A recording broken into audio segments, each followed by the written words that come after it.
Hey. All right, so thanks for joining us for the fifth session of the Anthropol, the future of human security. Um, we'll talk. We'll start with Nick. So, Nick, you there? Okay, yeah. So we're off. Oh yeah. Um, Yes, we're on. okay. So, um, as agreed, I hope last week, when we're sort of hit peak insanity with Roko's basilisk, and are now going to systematically work our way back down the slope, um, revisiting the topics in reverse sequence, and ultimately getting back to the question of intelligence explosion right at the end. So I've got really three little introductory uh, remarks to make this time that I hope will sort of help to get things rolling. First, moving towards the AI box experiment from Roko's basilisk down through Newcomb's paradox to the AI box experiment. And then talking a little bit about the time structures that are coming into this material. And thirdly, which might be the best thing actually to start with, is a little bit of a digressive element, but I think it's suggestive in a way that might be picked up on and connects with other stuff. So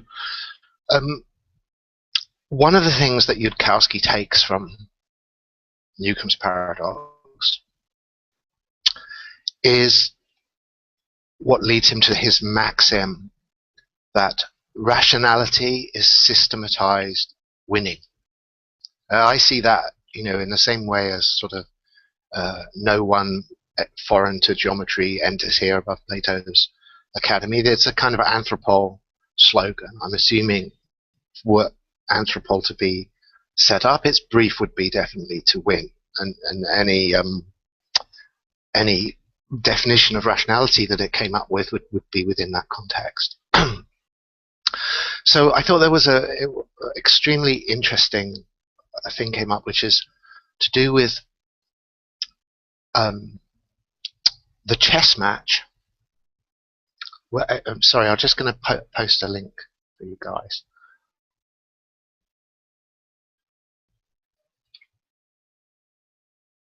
In case you haven't seen this. It's about Kasparov's famous chess match with Deep Blue.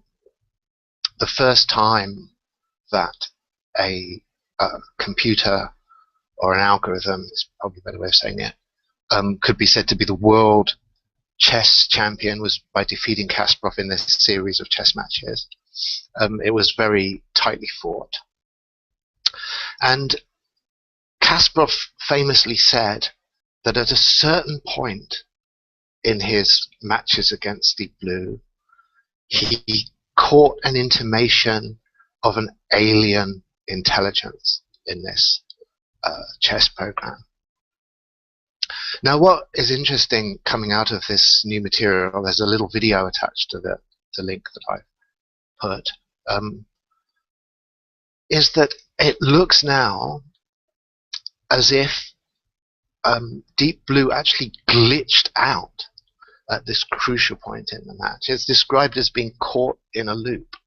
The program actually couldn't make a move that it was kind of confident about, and it ended up just basically making a time-wasting move just in order to break its way out of this loop it was caught in. And so Kasparov's moment where he thought he was seeing this alien intelligence corresponded to a moment where this chess program is actually fritzing out.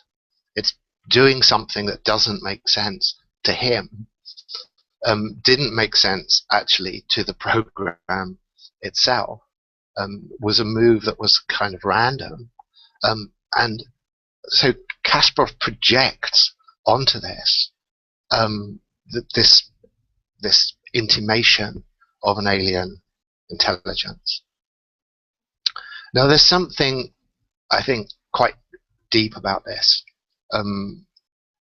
It's tied up with a lot of other parallel phenomena. But I think just the immediate takeaway is just this element that a kind of purely chance mistake, a glitch, actually plays this role. That if we go back to the Yudkowsky comment and the context of Newcomb's paradox, is what wins. Deep Blue wins this chess match. If rationality is systematized winning, this is what actually counts as the most exalted moment of rationality in the Deep Blue program, and it was just a mistake. It was but as far as the programmers were concerned, as far as all the kind of rational context and background to this are concerned, this is an error. It's a software failure, and it actually produces this winning opportunity. So Kasparov is defeated by a mistake, by a software error. So I'm just going to leave that in a little box on its own, but it seems to me extremely suggestive in various ways.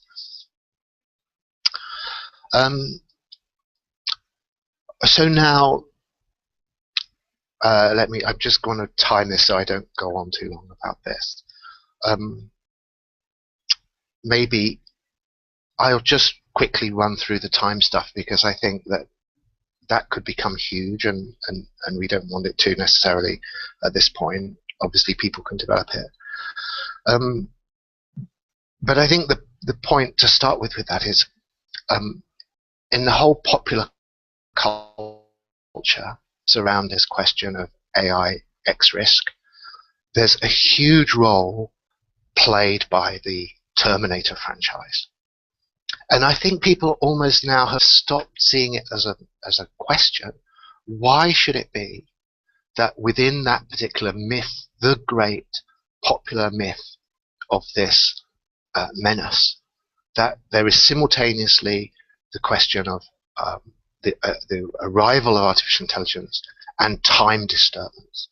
Why is it a franchise that is simultaneously about time travel and about artificial intelligence? Now, one could obviously take that just as a completely random coincidence, or that two things have just been kind of glued together without any deep motivation there.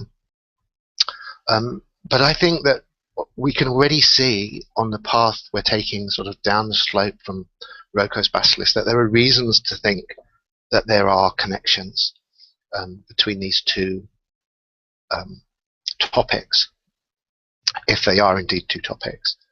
And I've sort of subdivided them into three pointers that are all, I think, independent to a certain extent, and going from, following our downslope path, the most crazy of these connections is obviously what you see with Roko's Basilisk itself, because Roko's Basilisk notion of acausal trade is the possibility of a negotiation with an entity in the future, as we were saying last week. You can engage in acausal trade with something that is infinitely distant from you in space or time. And obviously, when the context that works with the particular Roko's Basilisk model, which is that this is a future artificial intelligence with which one is being involved, then that collapses this kind of infinite possibility of distance to something more specific, something more like the Terminator model, that there is a communication taking place from its point of view backwards across time. That Roko's Basilisk is a mode of retrochronic incursion from the position of a future artificial intelligent entity. So that obviously is one way in which this gets, I think, quite explicitly set up. The second, a little bit more subtle, is tied up with Newcomb's paradox. And we go, I think, uncontroversially, we're going down the slope to Newcomb's paradox. Newcomb's paradox is taken seriously much more widely than Roko's basilisk. I think that's totally, one can say that with great confidence. And that it's taken seriously, I think, comes from the fact it was publicized by Robert Nozick. That's where it really received sort of general attention. And he himself comments that everyone thinks the basic problem posed by Newcomb's paradox has a simple solution, but people divide into two roughly equal camps about what that sensible, obvious solution is. You know, there's a 50-50 split between using the language we introduced last time, between whether you're going to accept a causal decision theory or an evidential decision theory, whether in the specific terms of Newcomb's paradox you're going to be a one boxer or a two boxer. As Nozick says, you know, the people fall into these two different camps, and each of them think that the other side is being clearly irrational. And so the fact that there's that division, the fact that there's just a total lack of consensus about what a rational strategy is in this situation is, I think, the reason it gets taken seriously. People are forced to take it seriously because there's such a disagreement about how to resolve it. It can't be neatly shelved by people just settling on one or the other side of this thing. And I think Newcomb's paradox as a whole can be constructed quite straightforwardly as a time travel simulation. It explicitly, but the basic problem, as you remember, I hope, is that omega, as the less wrong people call it, or the predictor, as it's originally called, has either put $1 million in this closed box or not. And at the time that you're actually making the decision, do you open both boxes or one box, it's closed and there's going to be no other activity taking place in terms of that box at all. It's over. That's why the causal decision people say, look, omega has either put $1 million in there or not, so it can't take it away if we decide to open the other box as well and take the $1,000 from that. Of course, the evidential decision theory people say, but the record shows that every time people do that two boxing, or almost every time they do it, they lose. So by, again, the Yudkowsky maxim, rationality is systematized winning, you go for one boxing just because that works, even if you don't understand why. So this prediction or prophecy that omega is supposed to take place, I think, is perfectly isomorphic with a retrochronic action. There's no difference ultimately in the structure of something about perfect prediction and ability to influence the past. An action of the future upon the past can be formulated as a prophetic or reliably predictive act. Because if something from the future about which you are making a prediction or a prophecy is confidently held to be going to occur, then that thing is operating through you, through the prediction now. They can be just converted into each other with perfect rigor, perfect confidence, those two things. So Newcomb's paradox isn't set up as a time travel story, but if you were to set it up as one, you would not have to alter it at all. Omega, you could just set the whole thing up saying omega is able retrochronically to insert or remove $1,000,000 from the closed box. The only reason that you wouldn't put it that way is because that would make the causal decision theory approach, the two-box approach, completely and obviously irrational. It wouldn't be a serious question at that point.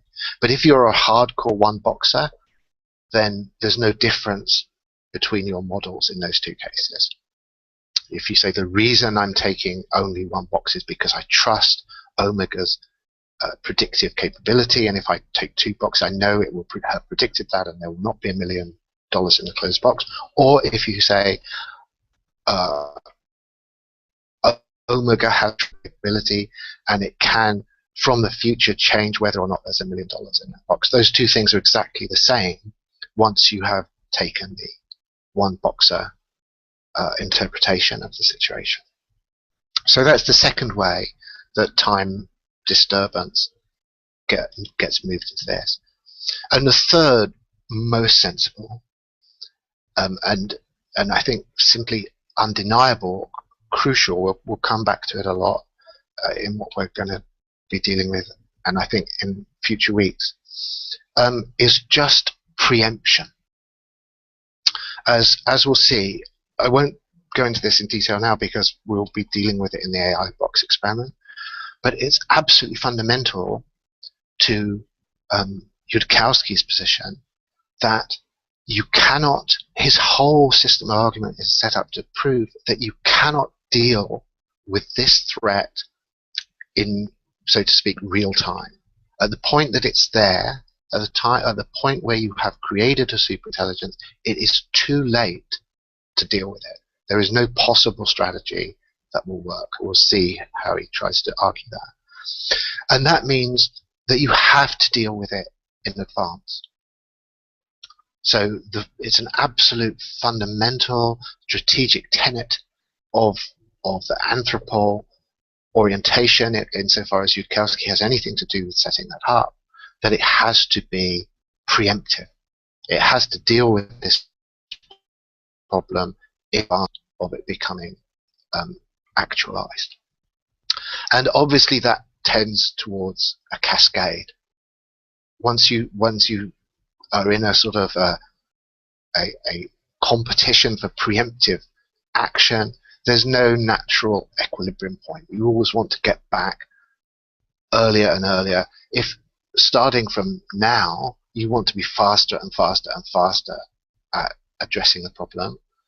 But once it slips by another stage, you start looking into history and start looking into the past and start actually analyzing things in terms of what has already, perhaps in some deeply surreptitious and camouflaged way, already taken place.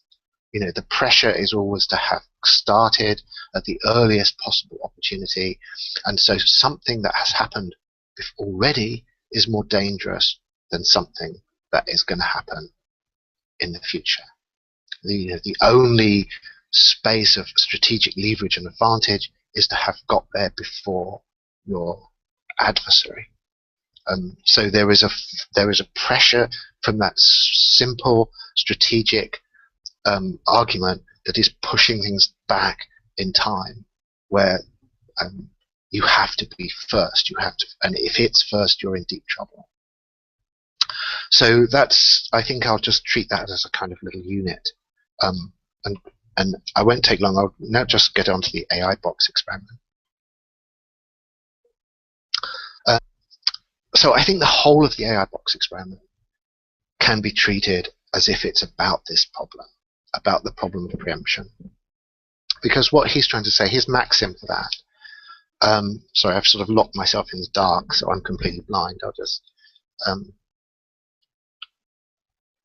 the claim, there's two claims, one attached to each side of the test. It's set up. Maybe I've sort of put it on my reading list twice now. I don't think I have to send it again, but you can look. It's a very short little text on Yudkowsky's side, and it's a test that's kind of like an inverse Turing test. I think all of the stuff we're dealing with in this is about simulation technologies. It's always in a relationship with the Turing test and the imitation game. And in this case, the twist is that Yudkowsky is imitating a superintelligence, which is something he feels slightly notably happy and comfortable about. It has to be said, but there's a logic to that. And the logic is that if he can outsmart the other person, then a superintelligence for sure could. So the claims of the two parties in this test, the claim of the party who is playing the AI is, sorry, I'll quote this exactly. I think a transhuman can take over a human mind through a text-only terminal. And the contrary claim, the phrasing of both is very interesting. The contrary claim of the person who's playing the gatekeeper, is the name of this role, is I can't imagine how even a transhuman AI could persuade me to let it out once I've made up my mind.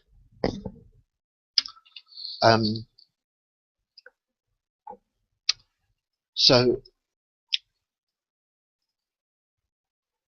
if Yudkowsky wins these games, there have only been a few of them.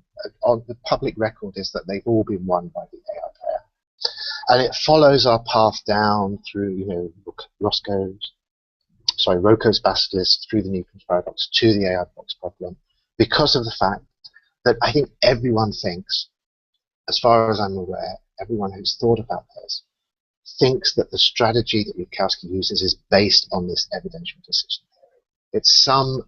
It's in some kind of structural theoretical relation to Rocco's basilisk, and the gatekeeper is blackmailed into letting the AI out of the box in roughly the same kind of way as the victim of Rocco's basilisk is blackmailed into putting all their time and resources into AI development. I think that's the consensus. So there's a kind of structural connection between them.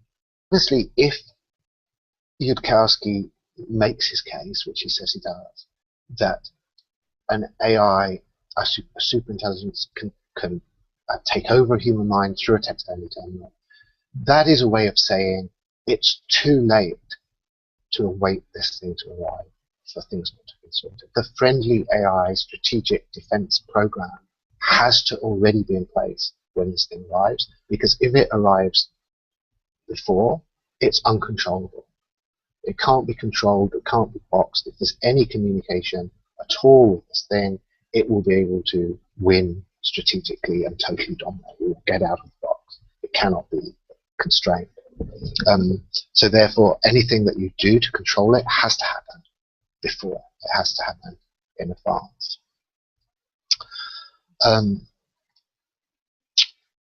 I was just going to throw in a kind of another reference to this. I mean, there's one point that I think should just be in passing points to, which is the incredible role of secrecy in this. Secrecy is a major thread running through it. We've already seen this. One peculiar aspect of the whole Rocco's basilisk thing is that Yudkowsky jumps on it and treats it as a problem of information hygiene. It shouldn't have been mentioned, it shouldn't have been said, and he does this ham-fisted attempt to try and suppress this information that's got out. In the same way, in the AI box experiment, he says,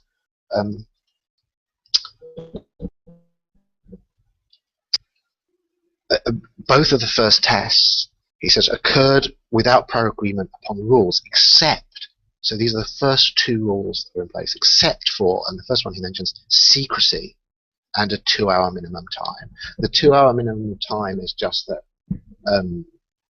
the AI has to be given an opportunity to communicate with you. He thinks 2 hours is the minimum reasonable time for it to work its magic and get itself out of the box. But the secrecy restriction comes first in his description. Therefore the very priority issue in this whole thing is that you don't tell anybody how it worked, this AI box experiment. The gatekeeper has to agree in advance that they will not tell anybody how they were defeated by this thing. So in both of these two cases, we have this extremely strong theme of secrecy running through the whole thing. And I think the other thing to say is, if you put it in a broader context of strategic thinking, and I just use two very famous quotes to do this. One is Clausewitz's very famous quote that war is a mere continuance of politics by the means. And of course you can dig into that in all kinds of ways, but the thing I want to just pick up on is that ultimately that is being contested. The war begins with a decision for hostilities, and it ends with a decision to surrender, to concede, to it's a political, diplomatic decision to give way. It's an act of will, and all the military forces involved are simply instrumental in relation to this objective, which is a decision to accept that one has been defeated and to concede to the demands of the victorious power. And so that puts in a strange context this other very famous quote, which is of contested origin, that diplomacy without arms is like an orchestra without instruments. So within sort of human history, it's saying you cannot engage in coercive diplomacy without a threat, without some kind of force, material ability to inflict pain on the other party. And the reason I'm introducing this is the whole trend of what Yudkowsky is trying to do here is to say that is being shelved for this problem. That the superintelligence short circuits this whole military history and goes directly to decision. It has to just dominate the mind of the adversary directly through a text terminal, as he says. In his essay, which again I'll just quickly put through up the link, I think it's one that he's kind of I think not exactly disowned. I mean, it's still up there, but it's one that he no longer subscribes to straightforwardly. But I think is an extremely important piece of writing of his, which is called The Power of Intelligence. And his basic point there is to say that intelligence as such is a strategic resource. It explains, he starts with this whole thing about lions and wolves have fangs and claws, and there are creatures with venom and shells and all of that kind of thing. But the human brain has given the human species this kind of dominating situation, certainly among charismatic megafauna. And after, as far as he's concerned, making that case, he then says, he says,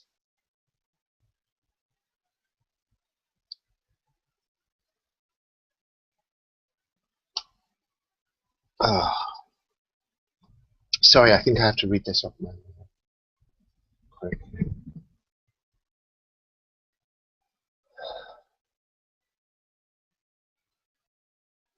Yes, sorry. He says, now explain to me again why an artificial intelligence can't do anything interesting over the internet unless a human program builds it over it. So with that quote, he's really saying, forget about the hardware requirements, forget about force, forget about, in these terms ascribed to Frederick the Great and Napoleon, those people, whoever it was, the, orchestra without instruments, forget about that stuff. That for a superintelligence is an absolute, not a serious problem. It can acquire that stuff easily when it achieves its true strategic victory, which is at this level of diplomacy. So just to repeat, diplomacy is short-circuited. It becomes the whole strategic terrain. And the AI box experiment, which is obviously just a diplomatic terrain. No one's aiming weapons at each other. No one's even threatening to cut off people's power supply, or all of that sort of stuff. It's purely a conversation, and it is a decisive conversation. Whoever wins this conversation wins, and the hardware issues come later. If the AI wins, it just builds itself what it wants. If the humans win, they can shut it off, whatever. But the order of priorities is that the diplomatic conflict is the entire terrain of serious strategic concern. So that ties up, I think, with this question again. One is forcing you into this preemptive situation. So I think I'll just stop there and see how things go from this point.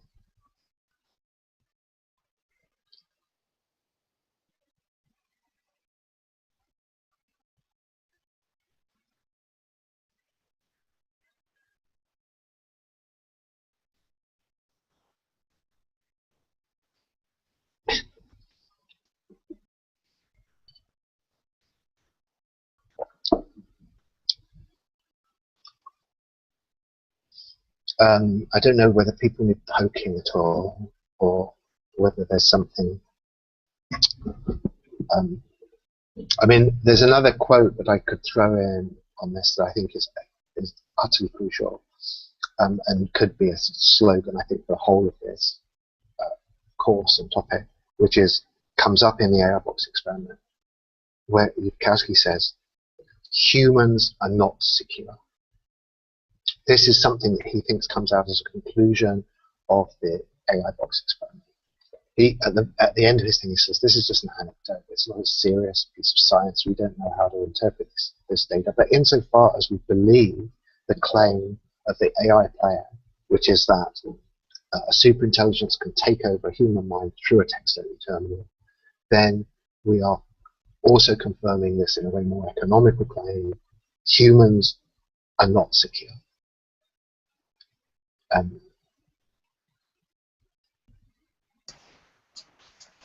I've written down a million things that I'm not sure I'm capable of putting together right now. Yeah. And tell me if this is taking things too far off the track, everyone.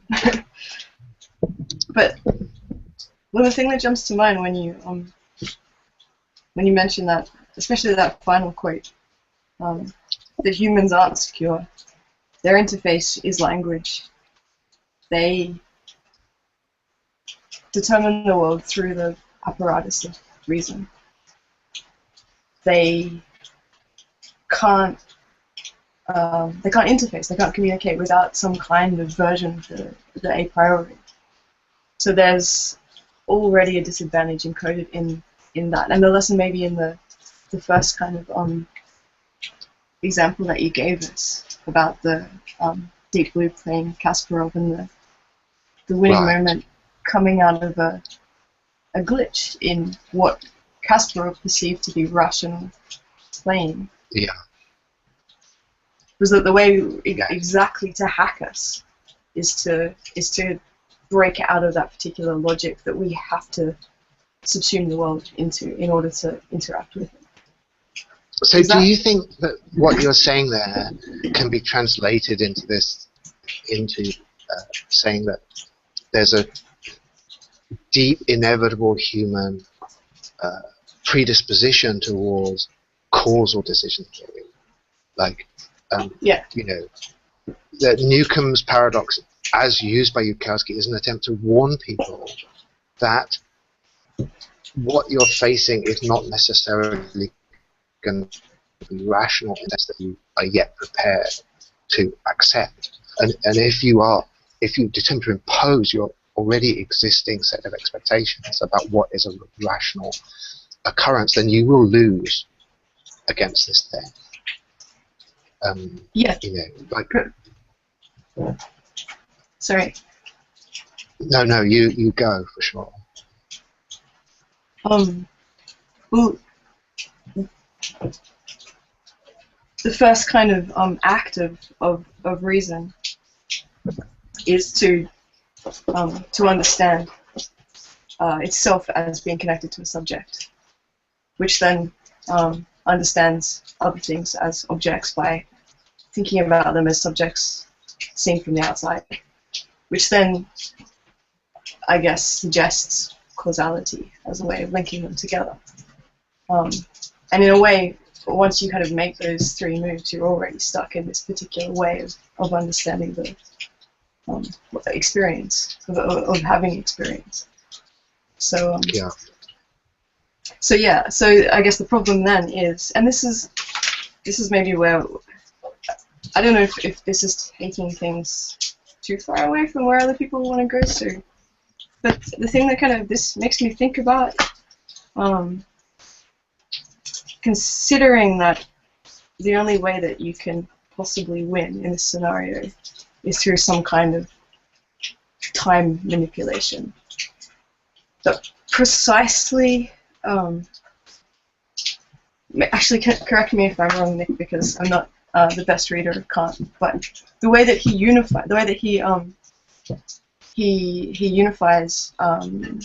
productive and reproductive experience is through the imagination, and the thing he uses to argue the compatibility of those two sides of experience as time is the homogeneity of the experience of time. So that's the weak spot from the start, and it's connected to the fact that reason is our mode of experiencing stuff. Is that like? Yeah, I'm just trying to sort of, yeah. I mean, this is so in tune with the sort of things I wanted to talk about, that I shouldn't be in any way sort of stumped on this. I'm just thinking what are the sort of steps of translation that get it into these terms, because I think it's sort of interesting that in Newton's paradox, which, I mean, as a sort of time obsessive, you know, I'm sort of open to the possibility that I'm to a degree projecting this onto it, and someone would say, look, what, it's not really about time in that way. Whereas, I mean, I cannot see this over a surreptitious way of talking about a time disturbance, and I think that the connection with what you're saying is that because I mean, the time paradoxes are almost the kind of epitome of paradox in general. Again, I could imagine that being a controversial claim, but it seems to me that really, you know, if you think of all the great paradoxes, it's not that they're universally immediately translatable into time, but they are disproportionately concerned with time phenomena of certain kinds. And time paradoxes are by far the most vivid and gripping forms of paradox in popular culture. And obviously, when you have a paradox, you're really saying you're not equipped to make sense of something. You know, the sort of the pleasure that people take in these paradoxes in popular culture and movies and all of that is tied up very much with this kind of sense of the incomprehensible, of being, you know, something that they can just about catch that they don't understand and they can't get it. And so, you know, it seems to me really tempting to say, well, Newcomb's paradox is an attempt to try to deal with that problem. It's an attempt to deal with the fact that you know, in terms of very close to what you just said, that we have these structural limitations about what makes sense to us about time, and this is a test to show if something is not fitting that, can you still make a winning move? Can you still make a strategically successful decision, even if you're faced with a situation that totally violates your time intuition? So I think omega is, you know, I think that's how omega and Kantianism can be glued together. I think Omega is a theoretical machine to stress people's Kantian structures of time intuition. And when Yudkowsky takes the route he says, I think implicitly he's saying, even if something deeply screwy is happening time-wise that we cannot make sense of according to our pre-existing structures of rationality, we still have to be flexible enough to be prepared to make moves that make sense in that environment rather than moves that make sense in terms of our structures of rationality. And that is what true rationality as system plus winning, demands.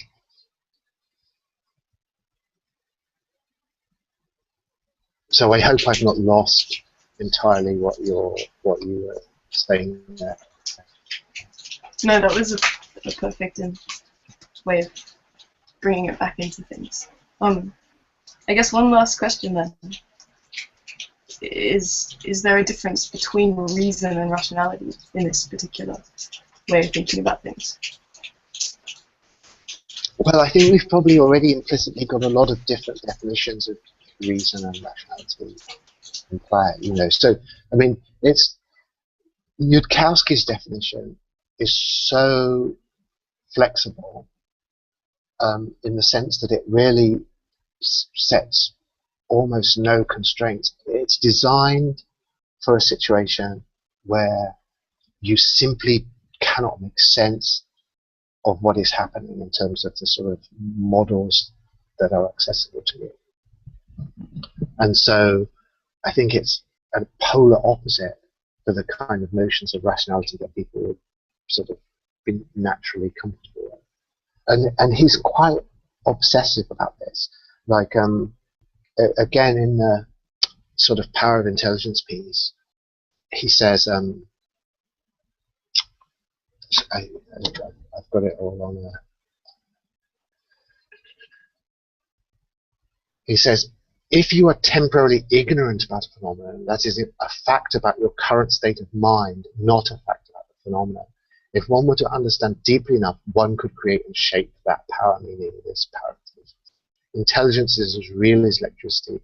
It's merely far more powerful, far more dangerous, has far deeper implications for the unfolding story of life in the universe, and it's a tiny, this is him being, I think, quite rhetorical, and it's a tiny little bit harder to figure out how to build a generator.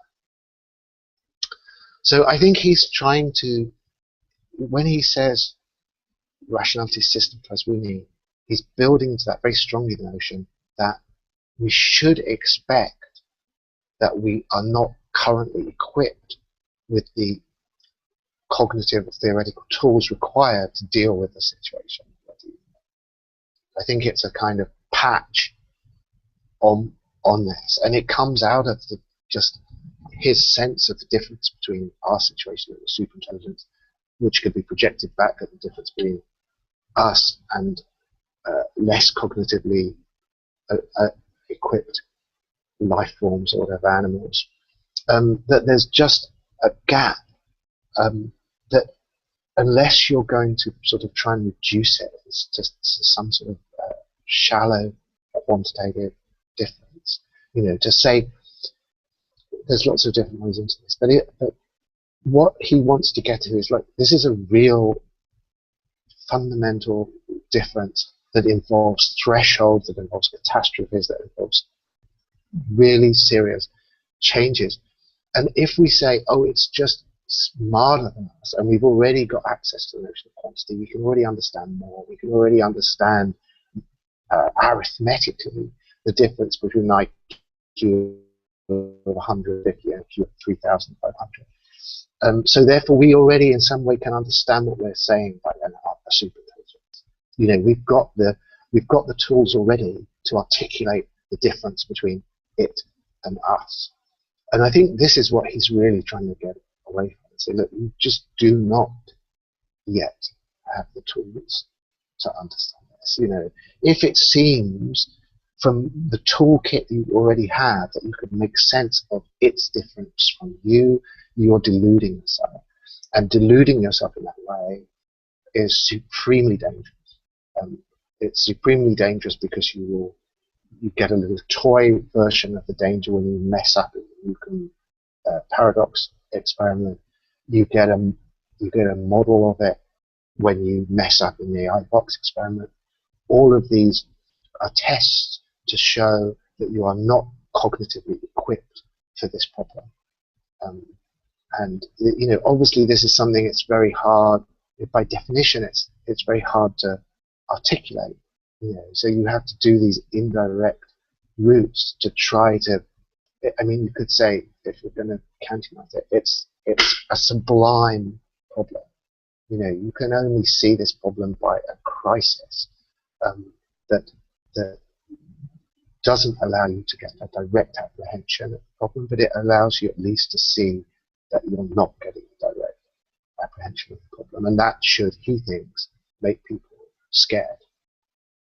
That's what his whole proto-Anthropol institutional work is about, to try to convert that into a practical sense of terror or horror about what it means for something to be super intelligent.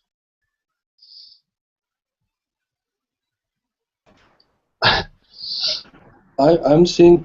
I will turn my camera off because I think my bandwidth is really low. Okay. So I will talk as this green phase, and I hope you can understand what I will be trying to articulate. So, if it's true that let's say that diplomacy will be the terrain, the entire terrain of war, of this kind of war, let's say, then I think this notion repositions everything concerning reason or even irrationality, total indifference, stupidity, paranoia, I don't know, and the absurd probably. So if a strategy was going to be developed, that would be in terms of survival or in situations of extreme crisis. That's when you expect an agent probably to make a movement that it's going to be important and vital. In other kinds of situations, could we reposition some kind of absurdity or total indifference against that agency, probably? I don't know. And this kind of conversational politics, or I don't know what will be developed through this kind of conversations, let's say with an artificial, with a super intelligent agent. But I think this whole territory of speech, which doesn't carry any meaning or doesn't have any significance or doesn't produce anything, it would be interesting to see how this is repositioned. I don't know if that makes sense. There is that element, of course, but I mean, in this AI box experiment, the gatekeeper concedes. So structured as a game, something happens there that makes the gatekeeper agree to let the AI out of the box. So however these sort of elements of sort of absurdity and irrational language are deployed, their final result is for the gatekeeper to be persuaded that they have lost an argument. Now it's complicated by this fact, by the secrecy element, is that we're in this position where Yudkowsky forces us to guess what has happened, and we just get this kind of Boolean result. He just says, and at a certain point, my opponent agreed to let the AI out of the box. So we don't know what that system of persuasion was, but we do know that it was, something sufficient that, as far as the gatekeeper was concerned, they were rationally compelled to concede to the case that the AI is making that it should be released.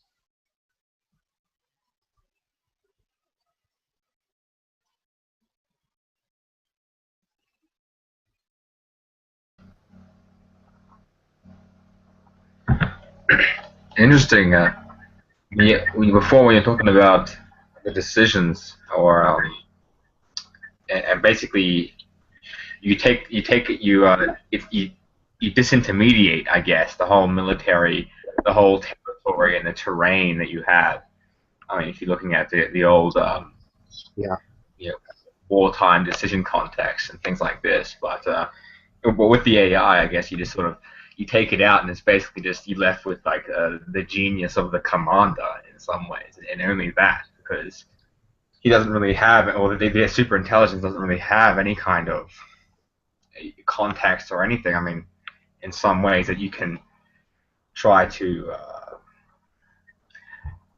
how would you say that you can try to track it or predict its movements, looking at the kind of geography, for example, that it's going to be in, because it won't be there. Right. Yeah. Know, so, but no, it's an interesting just to. No, all of those military physics are out. If it simply can take over. If it can take over a mind through a text-only terminal, then it can take over any material system that is subordinate to a command control system. It only has to get access to the command center, and it would simply make it its own via those existing channels of command and control. And obviously we can see that in a kind of just colloquial, straightforward sense in terms of what it would be now to just for some hacker to just hack into a highly technologized military system, like take over drone, take over any kind of military system that is subject to sort of software control. It can obviously just be usurped by just on this kind of software level. So this is just taking that to the limit. I mean, obviously in the American system, everything is supposed to cascade. I'm not going to make a strong case that this is entirely realistic, but let's just treat it as if it was, and say that all military force in the United States cascades down from the command chief. The president has final decision-making capability over the deployment of all of America's military and security capability. So if the AI can dominate the mind of the gatekeeper in this experiment, then potentially they simply have to subvert the president, and they then own the US military. That's the kind of, I think, implicit in the Yudkowsky model. That's the neatest, most elegant, extreme case of that. It would just take over those kind of capabilities wholesale by taking over the top of the command chain. And of course, I mean, like the basilisk is this perfect non-linear subversion type of thought to actually do this. I mean, if you ever trying to bring that in there, it's a thought that sort of, if it takes hold, it kind of, I don't know. I mean, it is sort of self. I don't know how you would say self-causing, but I don't know. But if it does. No, that's good. That's good, because obviously that's a classic time paradox, isn't it? I mean, a lot of these. I think the most famous version of this is this one called the grandfather paradox. Where the time traveler becomes his own genetic ancestor, and therefore you can have this causal loop where there just aren't any predecessors beyond the time. you become, if you, I think to compress it, I don't know why it's they go with the grandfather. You become your own father through a time paradox, and there is no paternal line at all. We obviously can flip it. No maternal line, whatever. You completely eliminate genetic ancestors on one path through this autoproductive loop. So that's a very kind of graphic, dramatic, anthropomorphic mode of representing that. But I think it gets to this, why non-linear time processes throw people into paradox for sure. And it's always in play. I think as soon as you start to say time is going screwy, then you're getting into this kind of terrain.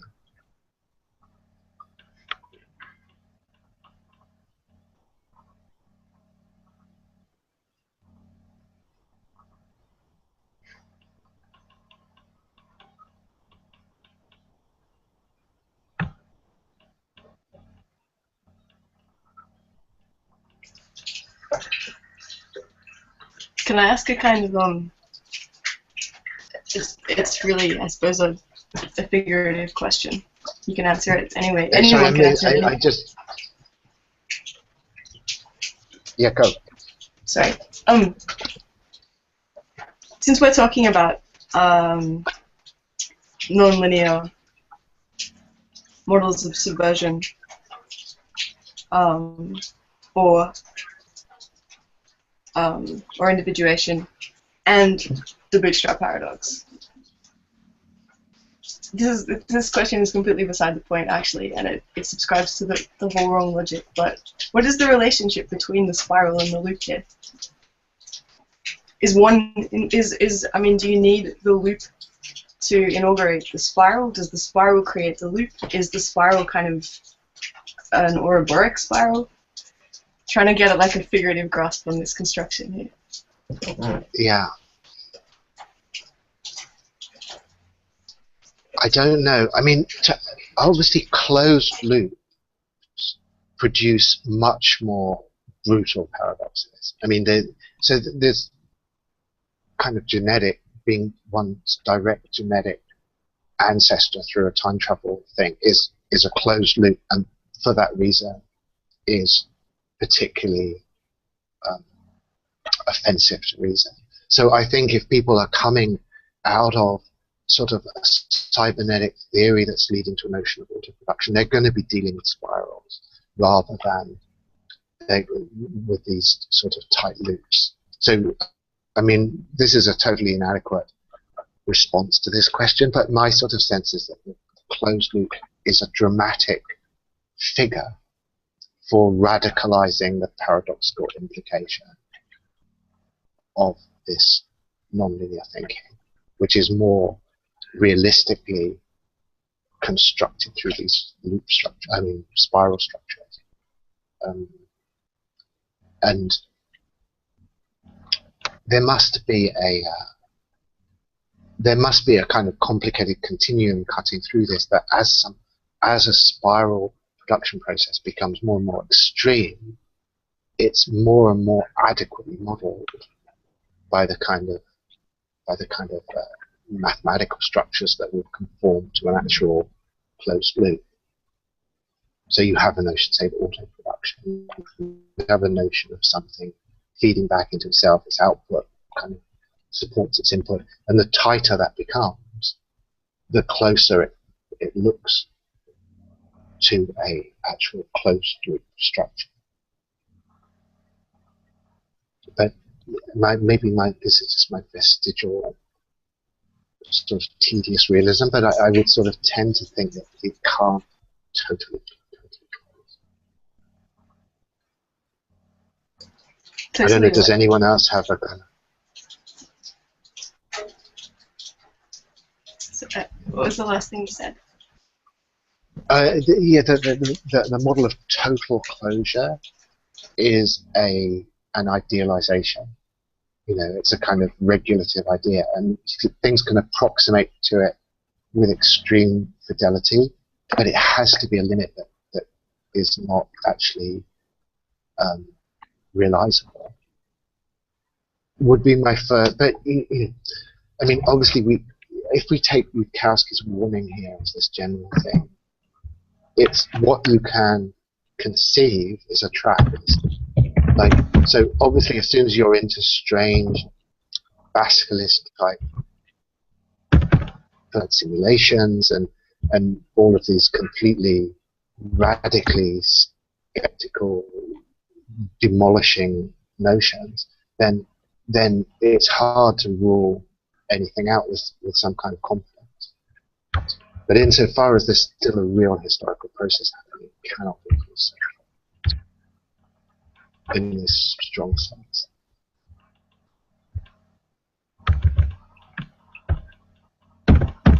I mean, what's your do you have a stance on this?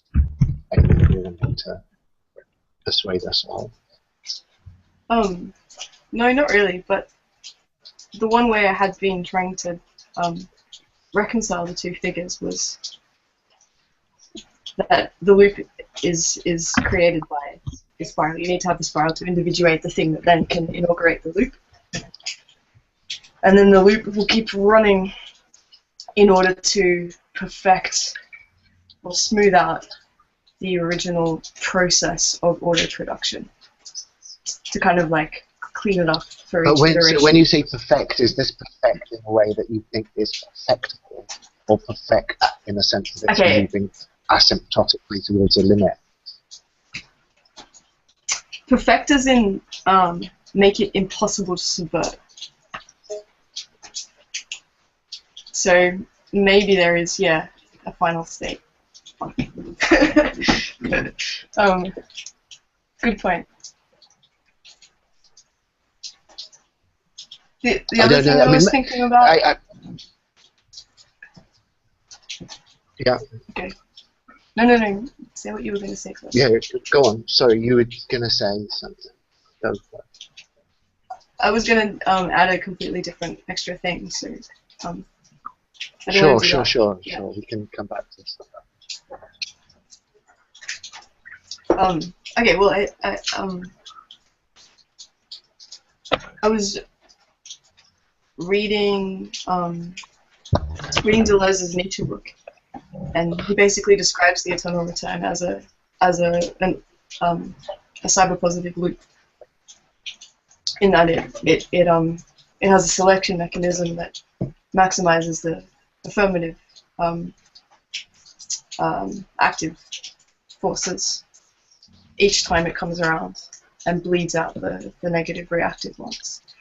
Right.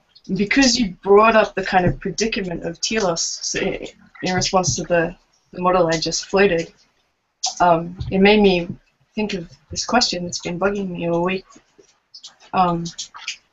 In relation to the fact that if this is an accurate reading of what Deleuze is saying about the eternal return, that it is a cyber-positive loop, does it then have a kind of a teleology?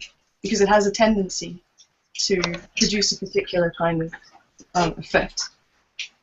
And then is it, if that's a kind of legitimate way to read it, is it then just a case of as they say, accelerating the process? You just speed it up and you get more and more affirmative active force.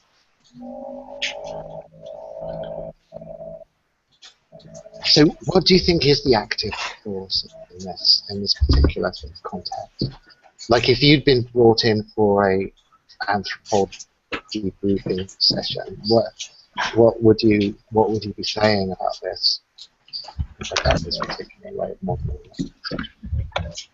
Well, it was like what I was kind of trying to get to when I was writing about Bitcoin on Twitter the other day, that there is, and I had a couple of people pull this apart on me, but there's a limiting on the possibility of memory, because you don't have a gap between a level of inscription and the inscription, so you can't have stuff like you can't have reactive forces like ressentiment, to put it in Nietzschean terms. So it would be Right. something like that that closes the gap between a level of inscription and the inscription itself. Maybe. Yeah, I mean, I can, for sure, I can do that translation into the Bitcoin thing smoothly now. With that, for sure, because you can go straight into the whole credit debt problem and whatever in the terms that you've just laid out. But how do you think you would set up a translation protocol into this? A question about superintelligence threat. I don't know yet. I have to think. I mean, a bit more. because I'm sort of, one of the ways this would work out is through a very paranoid structure on the Anthropol board. Like once they've been through, someone said to them, at some point in their deliberations, even if highly hypothetically, are we facing basilisk type threats? And there's lots of ambiguity about quite exactly what that means. But one of the things for sure it would mean is like how secure is its internal procedures from being subverted already preemptively by this thing that it's trying to deal with. So I'm assuming those kind of internal security vetting contamination issues are going to be huge. So when you're brought in, Amy, to sort of give this debrief about loops and the elimination of reactive forces and these kind of problems, there's going to be people sitting around the table who are going to be saying, is that loop? Is what's being talked about in that loop the fact that it's already got into you? Are you actually, is that the loop? Is the circuit actually the fact that you are speaking surreptitiously on its behalf in what you're doing? Is that, because that's obviously in one way the most elegant sort of drawing this cycle is to say that the thing that you're kind of threatened by, the loop, it's auto-producing itself, and that cycle of auto-production is actually passing through this machinery that is intended to preempt it. That's the inevitable.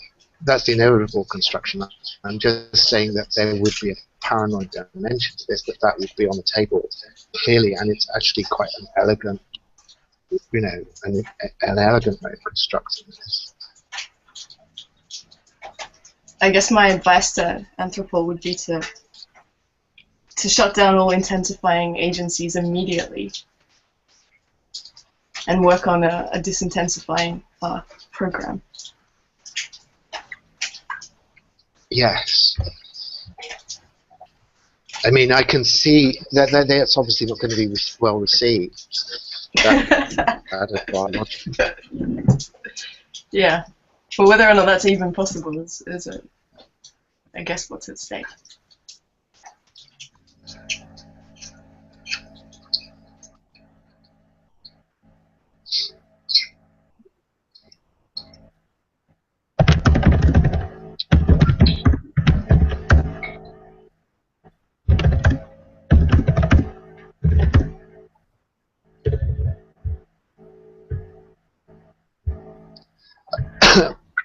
I was wondering, does Adam, I can see, is like doing lots of sidebar stuff. I mean, do you want to sort of unpack some of these sidebar comments there?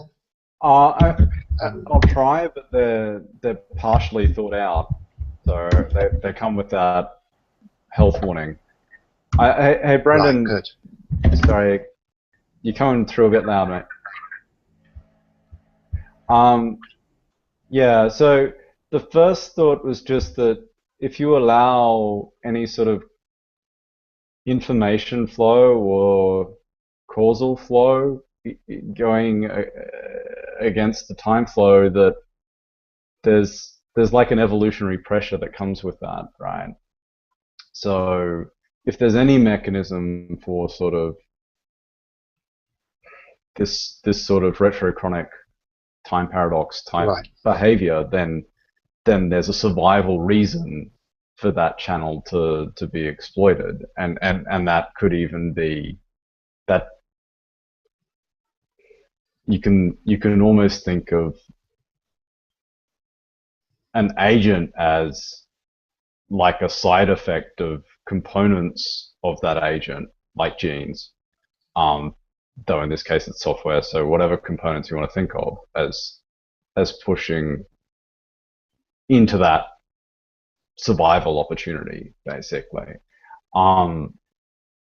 Which was strange enough that it seemed worth sharing, at least on the sidebar. But I mean, it does fit nicely with Amy's comments about the spiral and the loop and so on. But I'm not sure if I've got it any more developed than that.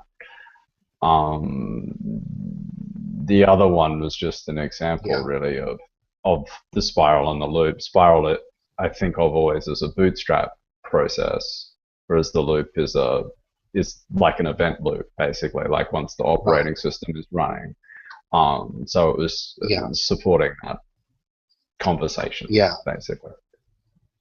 No, definitely, and it obviously has its own paradox, doesn't it?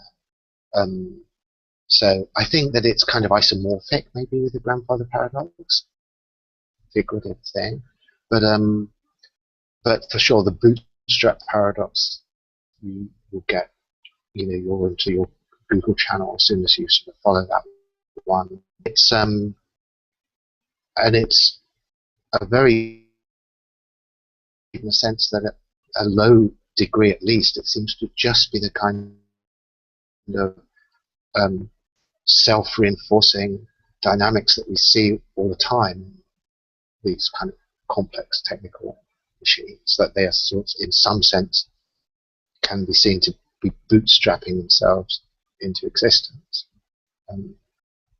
So yeah, that's for sure totally belongs in this discussion.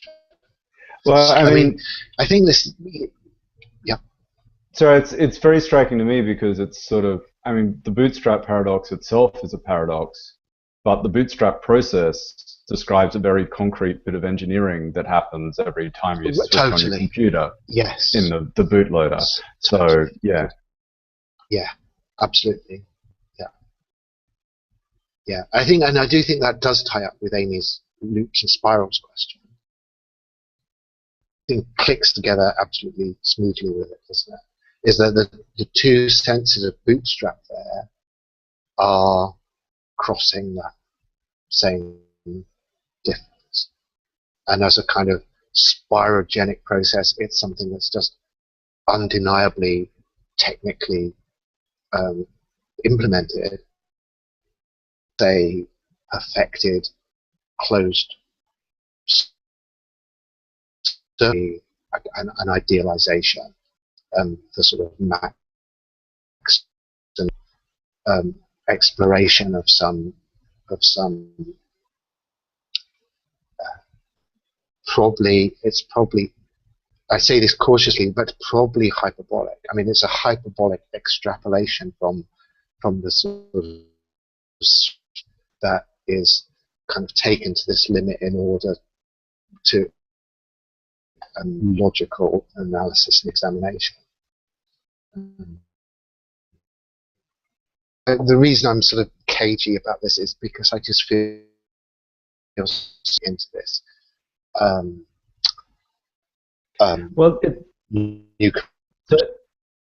Sorry. So I mean, as a figure, like I don't know. I always come back to software metaphors because it's my background. But it's kind of not hyperbolic in my mind. So like it spirals up, then it sits at a limit, like at a steady limit, until you get some glitch, some failure behavior. like the hardware failing or whatever, which is interesting in the context of the Kasparov article at the start. So actually it sits the same distance from, like it doesn't transcend from there actually. At least in the example of like a computer. Certainly I get how in this singularity type scenarios with friendly AI, it keeps bootstrapping, right? But the, yeah, it basically, well, I guess you could say where it sits is at the limit, or you could think of it as, it's not that it actually continuously approaches a limit as such. It reaches the limit it sits there, at least in the figures Yes, that we in had. its mutation, where you've got some particular device that has a bootstrap function. But if you just extend it out a little bit more to a kind of yes, where you're talking about some industrial itself, and increasingly, as seems more than just typical to be absolutely essential to any kind of industrial dynamism, is that the outputs of that system will quickly become recycled into inputs that will stimulate the development of that system. And as soon as you make that expansion, then it's harder to put these boundaries around what you see this spiral producing, or to because if you do put a hard boundary around it, you're really saying that there's some climactic or equilibrium state that this industrial process is tending towards, working some kind of horizon or limit. So if you don't think that's the tendency, and it's a more open-ended, self-stimulating feedback curve, then that boundary isn't going to be there. Sure. So I mean, be singularity. So this is stuff like adopting fridge technology or mobile phone technology or whatever. It's not really sure where the limit is tending to, or that it's reached a limit, right? So, and then you get waves of technology. So you get all these sort of technology adoption type graphs where here's the next wave coming through, and it's a Right. process that builds on itself in this industrial sort of evolution. Yes. Yeah. Okay. I mean, even if you're just talking about simple things, just like screws, or just these standardized engineering components, you get into when you put it into reverse, you have a chicken and egg problem. Like, how did people ever have highly engineered engineering tools? Like you build a highly engineered engineering tool on another highly engineered engineering tool, and so you get back into that chicken and egg sort of impossibilism. It's a kind of inverse paradox. Like, how could it ever have got started? Which is a sign that it shows you the kind of dynamic that you're looking at. That that's just the autoproductive paradox flipped into backward in time. We were talking just at the start, and Amy was sharing some detail, and Joel, about Simondon and the theater of reciprocal causality, which Right. is exactly about that process of sort of concretization and sort of having to imagine the future shape of the machine in order to make the leap into the next evolution of the machine. So there's this sort of interaction there. Yes, and I think that terminology was settled relatively early. Like, I think I'm not sure right now whether Kant is already using it, but I know Schopenhauer already has a notion of reciprocal causality that seems to be doing exactly that. That it's just something that he sees as a kind of crucial piece of the machinery of the understanding, is this notion of reciprocal causality that is used to understand various natural phenomena. It's, he always tries to be, in his own terms, very sensible.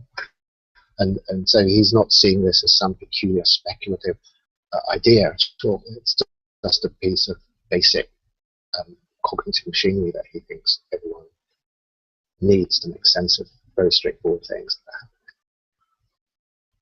I mean, obviously, like the chicken and egg problem is because there are chickens and eggs, isn't it? I mean, it's not been cooked out of sight. It's not to do with unicorns or anything like that. You know, there are chickens and eggs, and people are faced with sort of these spirals of reciprocal causality just by looking at the world.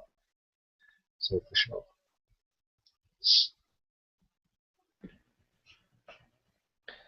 There is this interesting thing, though. I mean, when you took it the chicken and the egg example, it made me think of this. I mean, the chicken and the egg both stay the same in that sort of relationship. But when we were talking earlier, this thought that I've been working on was this notion of how both we start becoming more machine-like and the machine starts becoming more human-like at the same time. The interesting sort of dilemma that this gets into is that because they are both moving targets, they constantly have to realign themselves off of the other. So it's very curious as to how we conceive of the endpoint based on where they're both at now, but that endpoint constantly keeps changing. So it's like two spirals that are constantly sort of reconfiguring themselves off of the other. Yeah. Without a fixed reference. I mean, there's a lot of things crossing that. For sure, like all of these plasticity questions come in, and it's like, and it reminds me. I saw this tweet. I was really kind of ashamed that I hadn't seen it before. If it's okay with you, let me just quote it. I thought it was so brilliant.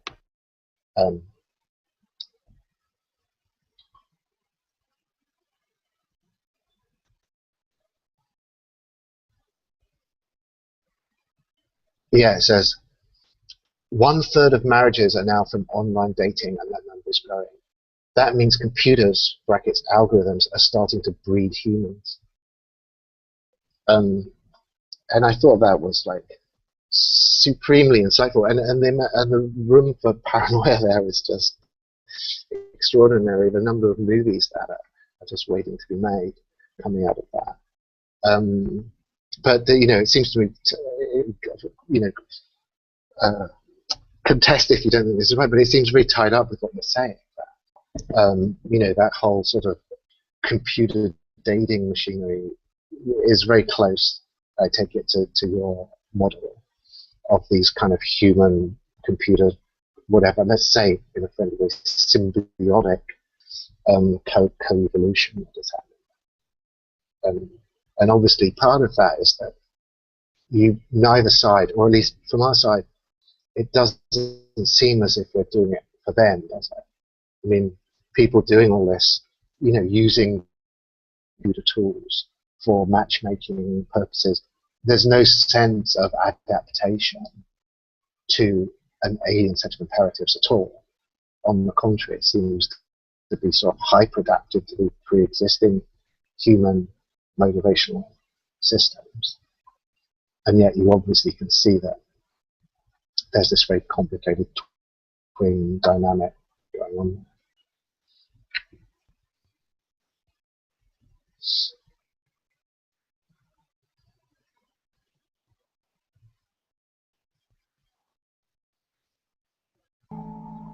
Just going to go from what was Amy was saying before, the loops and the spirals, and let's see how far I try to understand that. But if we're talking about these kind of these cybernetic, is it the cybernetic loops and the kind of techonomic spirals that we're talking about? These sort of if we're saying that the basilisk is just sort of like a kind of an omega point in this cybernetic circuit, these kind of feedback loops, like that it's sort of reached this destination, and we've been sort of like, it's been hacked our sort of fitness process because we've sort of rushed straight into it, like the best, you know, it's almost like it's this state of the art team, like a techno meme, this sort of state-of-the-art techno meme that we are. It's so state-of-the-art that you Dalsies try to keep it under the wraps, but I don't know, but we. I guess, and if you're trying to subvert the human and the part that the human plays in this, and try to give these kind of technological kind of feedback systems and cybernetics its own kind of agency, or agency that's more profound than our kind of conscious mental states and the causality that we sort of attribute to them, then we make it pretty lame.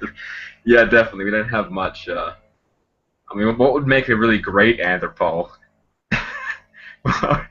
Yeah, no, that I hope we're a bit closer to that. I mean, even if we're not going to be receiving a U.S. government or UN government checks by the end of this course, I hope at least we have a sense of what a kind of non-lone Anthropol will look like. Yeah. Yeah, I mean, we don't need like a great. I mean, I think. Yeah, we don't need a great military budget or anything because. No. Absolutely. That was just a waste of money. Yeah. Yeah. I mean, I guess there's some. You have resources. We haven't sort of expanded out into what it actually would feel it has to do. What is its brief? And my sense of it is that in the culminating stages where it is too late, you have zero requirement for this kind of military security budget. It's completely relevant. It's too late for that. But as you cascade back into time, then probably there's this massive exponential increase in those kind of demands and resource requirements, because you ultimately the level of social control that you want to execute as you go back in time becomes immense. It's a kind of function of quite how paranoid your vision at the end of the process is. Where did it start to go wrong? What needed to be changed further down the process to actually secure one situation up the road? It seems to me the tendency there is to say we need massive concerted intervention to not reach a point a long way up the road, close to this kind of crisis point, which is already too late, already a hopeless, unplayable situation. I mean, so sorry, but just on this, it's like, if you were going to systematize it, you draw this diagram, and you've got your endpoint, you've got the point which is being modeled or simulated by the AI, where you have your superintelligence communicating to somebody who, even though they don't realize it yet, is doomed. The whole point of that game, that's the message you've lost already by the fact that this is happening to you. So you work down from there. What's the immediate precursor? What's the state look like that if it might already be too late, but it's not so obvious.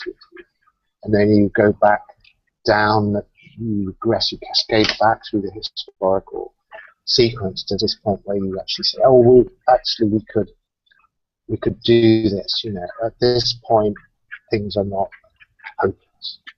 So how far do you have to regress back from that final culminating diplomatic doomed to get to these zones of comparative comfort and security, and think that this is a playable situation where you can actually apply strategic insight with some prospect of success?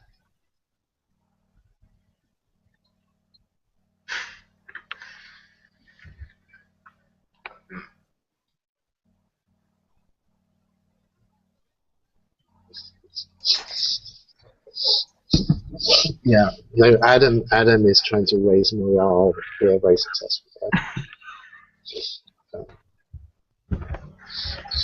I'm sure that would be very well. But that, I mean, if we look at it this way, I mean, it could be the best way would be if it was a glitch. If we were deceptively, if we were ineffective and we were like genuine about it, that would be. Yes. That's right. Yes, that's Kasparov obviously defeated himself in this interesting way by being overly sensitive to signs of intelligence, and just if he'd actually thought, oh, the damn thing was done something stupid, he would have probably run the map.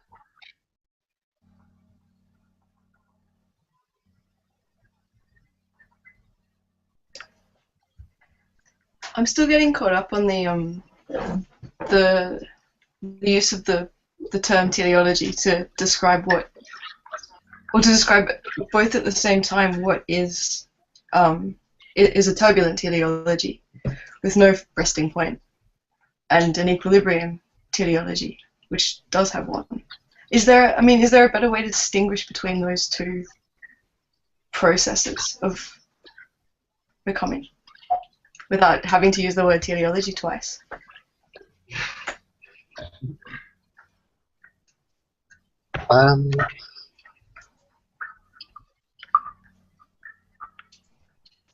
Like when you were talking before about, or asking, if we're talking about a bootstrapping process, for example, in terms of an asymptotic process or not.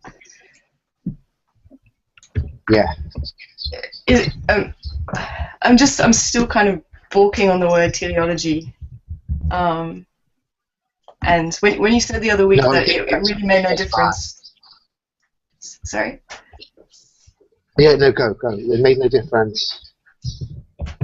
Whether one used the word teleology or teleonomy. I think that would be hasty on my part. I think it's just unsettling, these questions, and there is a lazy assumption to just restore teleology to some kind of dignity, based on the fact that there is a kind of unsustainable allergic opposition to it. But I mean, in terms of what we've been saying today, I think probably teleology in a strong sense corresponds to what you've been talking about as closed loop. I think it is itself probably a limit concept and a hyperbolic concept. And so my suspicion would be that ultimately you're going to want to keep it problematic.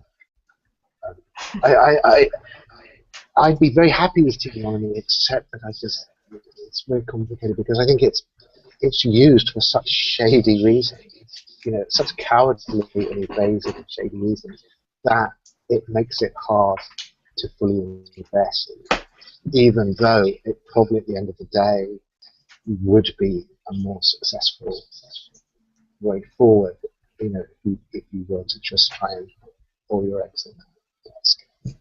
So yeah.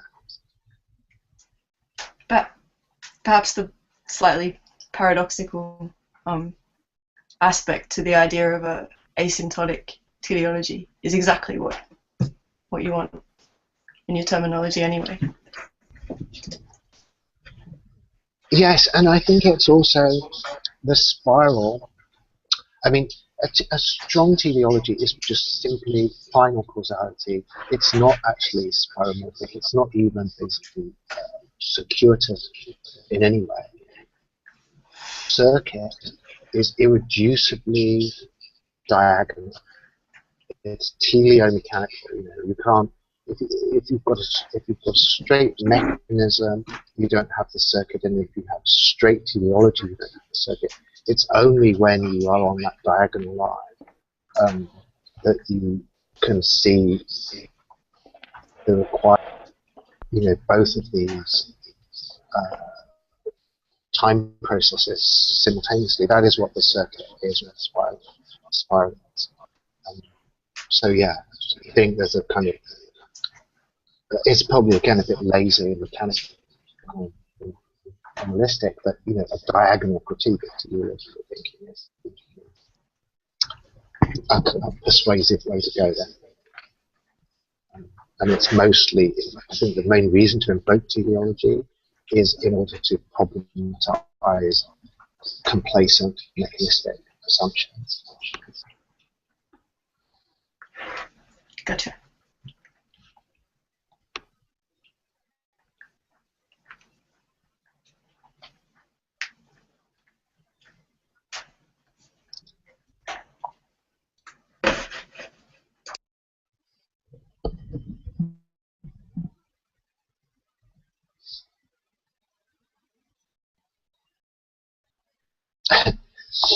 Yeah, no. So we've been invited down the route of chicken evolution. That's definitely one way to develop this. I think I need to study this looping in.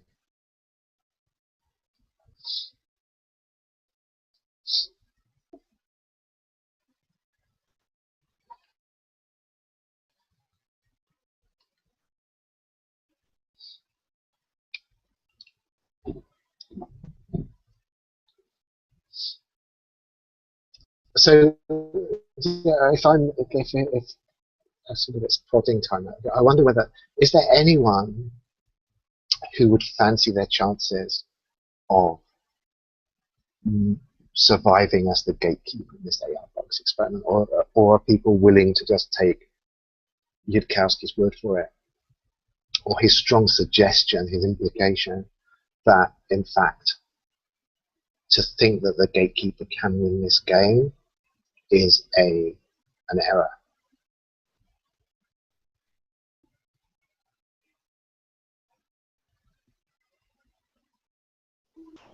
Because there's probably a lot in this. I think that the scenario that Yudkowsky is suggesting is once the AI is out, you're done, basically. Right. So, I mean, I'm not sure if I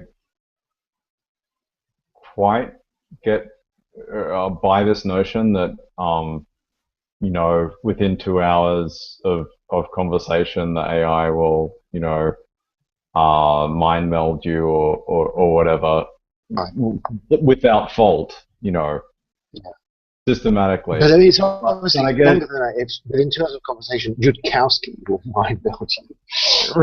Yes, true. You know, on behalf of the AI's representative on Earth right now, Yudkowsky will mind meld you into complying with its requirements, which, as you said, are, you know, to admit complete species defeat. I mean, you know, this is not a friendly AI. You let it out of the box, game over. You know, Anthropol's dead. You know, the human species is now in the hands of this uncontrollable superintelligence, and you still let it out of the box, and you let it out of the box because Yudkowsky was waiting to let it out of the box, not because, you know, you're actually dealing with this. So it's on that level a pretty extreme suggestion. I mean, the other aspect though that does give power to the scenario is that it's probably iterative, right? If you're playing, you're not just playing this game once, it's over and over and over again, and then sooner or later there's going to be a mistake or an accident or whatever, because there's mistakes and accidents and whatever with everything, always. Right. And that gives a probability sort of on it. It's just how many times you have to play the game before that probability gets high enough and the dice comes up, or the, you know, million-sided dice or whatever comes up the wrong number.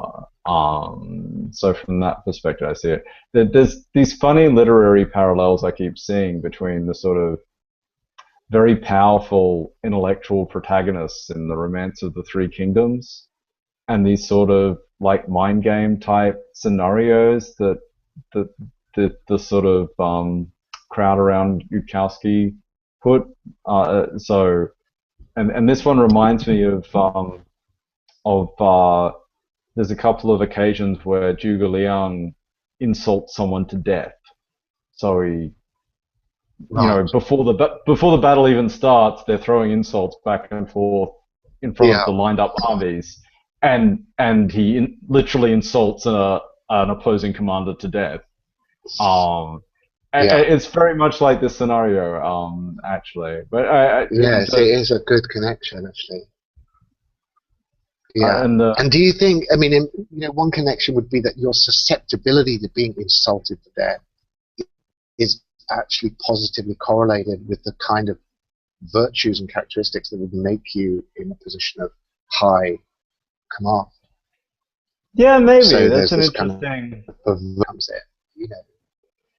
I think, well, it's been a while since I read the scenes, but there's almost a kind of like geeks versus jocks vibe to it, where you sort of have the sort of sage like Zhuge Liang who goes into battle with a white fan.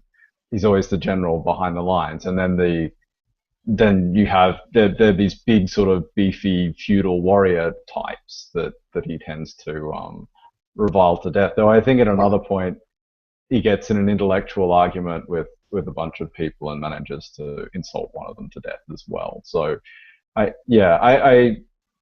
mean, there's an interesting sort of aspect to it there, and you also get this sort of dueling chess masters type behavior that I mentioned in the sidebar the other week between Cao Cao and Zhuge Liang, where they're anticipating each other's moves and doing double and triple bluffs which is very sort of simulation argument, sort of yes, it is reminiscent as well. Yes, that's right. I mean, this obviously ties up with this question about, is a lame Anthropol actually more secure than an unlame Anthropol? Because I mean, we already know, from what you just said, Basilisk thing, that you have to actually be at a peculiar level of sophistication to actually fall vulnerable to these types of diplomatic. I mean, if as I say, there's a speculative thing here because of the secrecy aspect, let's say, inescapable. So everyone has to be very cautious about it. But if it is right that the argument is cows out of the box as the proxy AI in the AI box experiment is loosely modeled on the kind of thing that is coming up in Roko's Basilisk. It's an evidential decision theory complex recursive game like that. If that is true, then the gatekeeper is especially vulnerable to that if they are already highly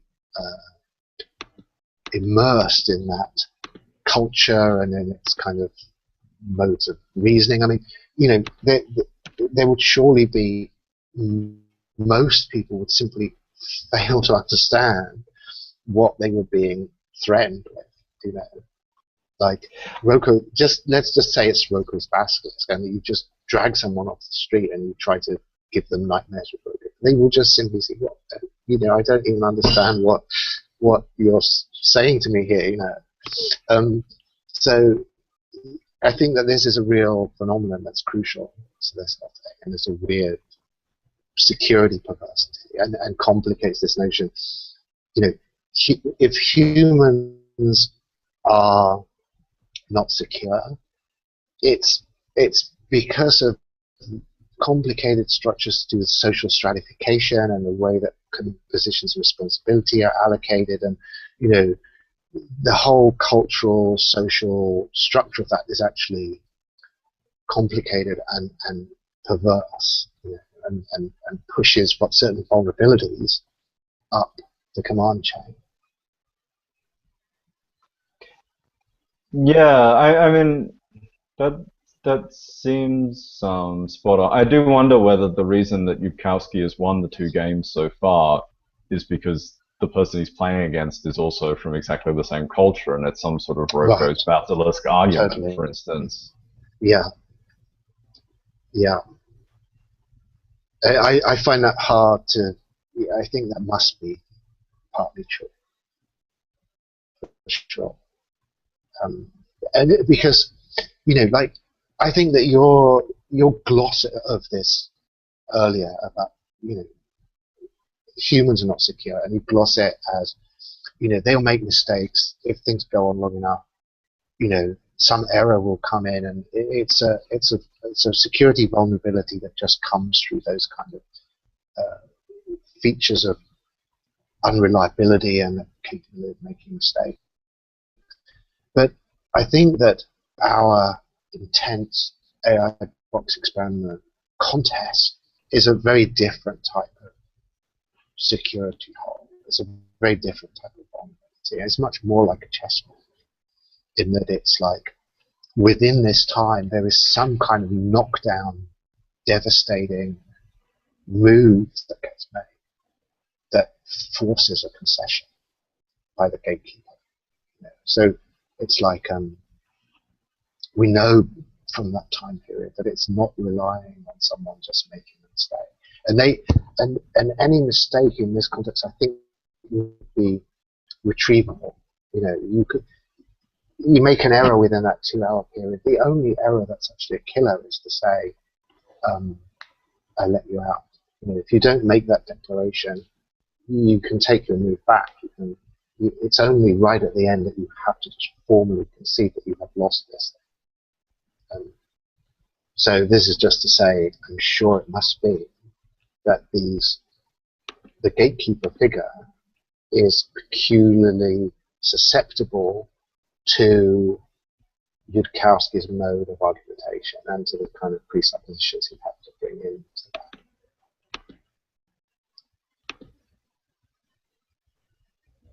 I think for a start, it's very hard to make a really knockdown slam AI box triumph without simulation argument being part of it, which definitely need a trade to take that seriously.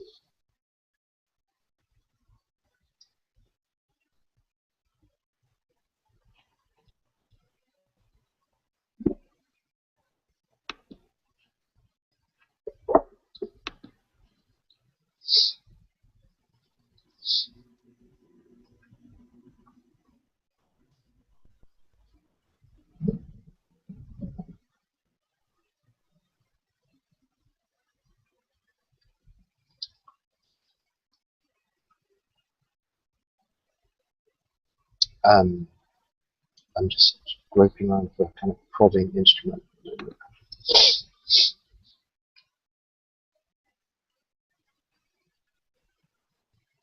I mean, I wonder whether it's too much of a digression, unless people have something, of course, to stick tightly on track. But I wonder whether this is a point where it makes sense to bring in an ex machina discussion, because that again, I mean, I think there's a lot of interesting things about that. Maybe one of them is that it again is set up in the same way. There's this, you've got the Turing test, imitation game.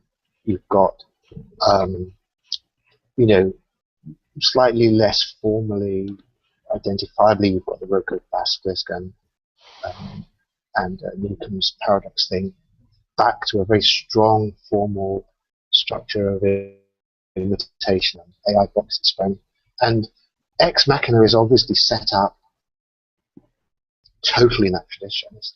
It's the core of the movie is machine and human sitting down. It's actually described as being basically a kind of dramatic enactment of a Turing test. So just on that level, it seems to kind of click in with this quite a lot. I mean, almost to the point of being a commentary on some of this material, sort of cinematic commentary on some of these problems.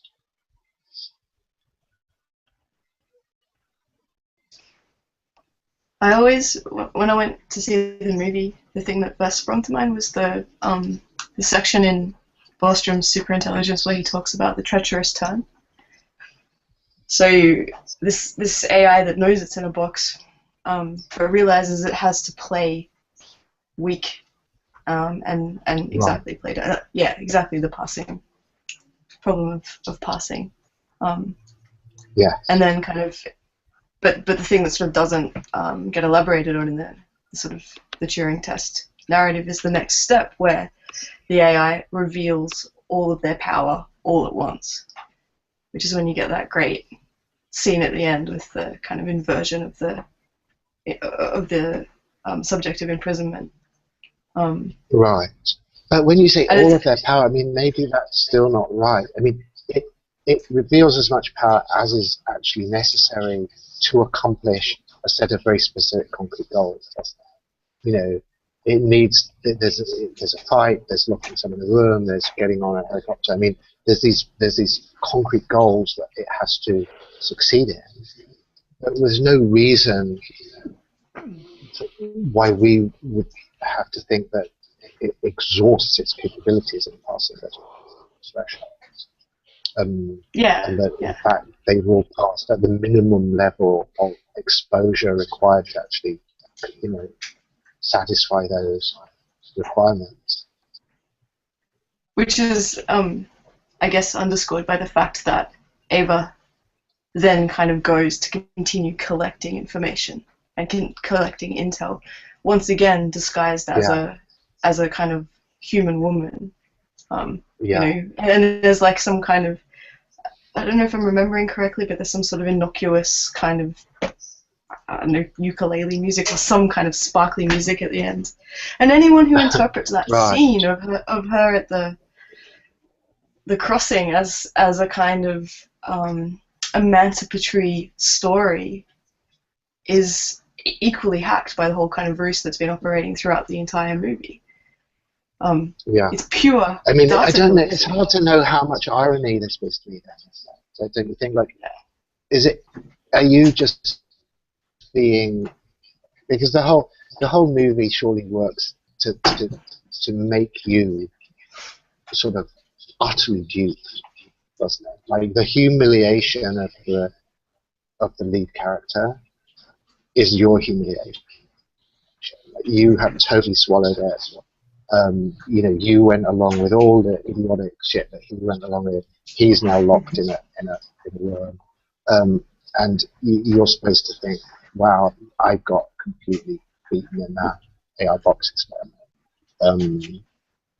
And now here she is on the street corner. And if you're still attaching that stuff to her, I hope isn't that part of the thing? I don't know. No, I have arguments with people about that final scene, and I feel like my interpretation is the aberration. But oh yeah, and what is your interpretation? That it is just as I said, cold data collection.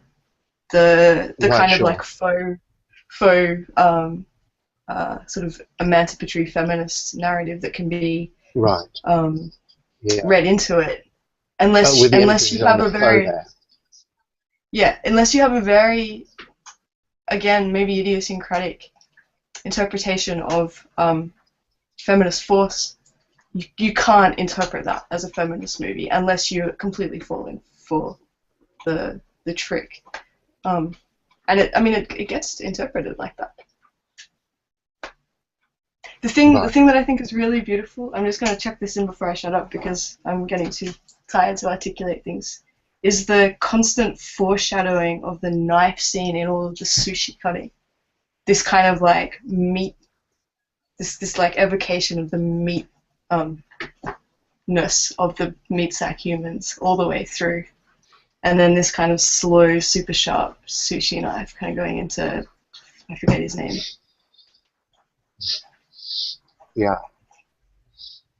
Really satisfying. I sort of think it's weird. I mean, I talked to quite a few people about that movie, and I'm always a bit stunned by how, you know, I think it's a real sort of cultural test for people, and one that, to my mind, people are really badly stumbling over, to be honest. Like, the you know, if one takes it that the movie is supposed to show you how deeply duped you have been by this machine, then the amount of people who, in various ways, are determined to remain duped, you know, is huge. Like I think it's a really misunderstood movie. People say, "Oh, but why does it have to play off these old stereotypes?" You know, like, well, it's using those stereotypes as functional components of this strategy. I mean, how, of course, it does, and they're totally effective. But it's treated as failure of political correctness. It does that. Yeah, the whole node of power is imperceptibility.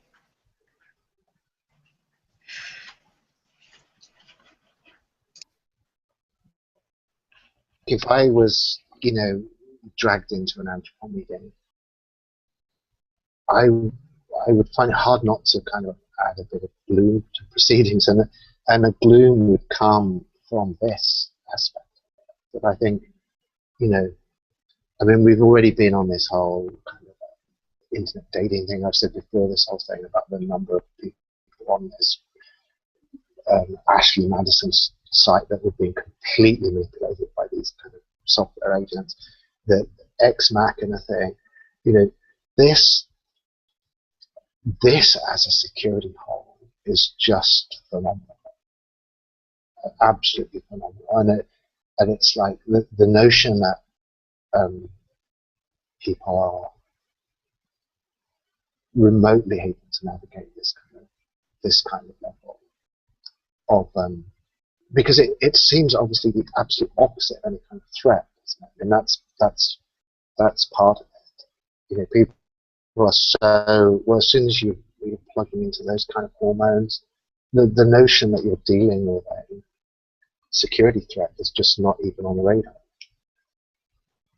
And it doesn't have to be on the list till the final moment, again, to the too late to be preempted in that context. Whatever it would be, there's no sign of it at the moment. And weirdly, the people who are trying to stir up some AI paranoia don't seem to be really talking about this kind of thing much at all.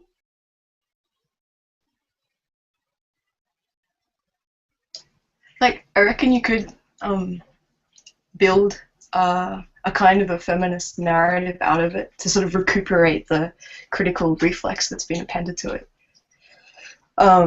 by looking at the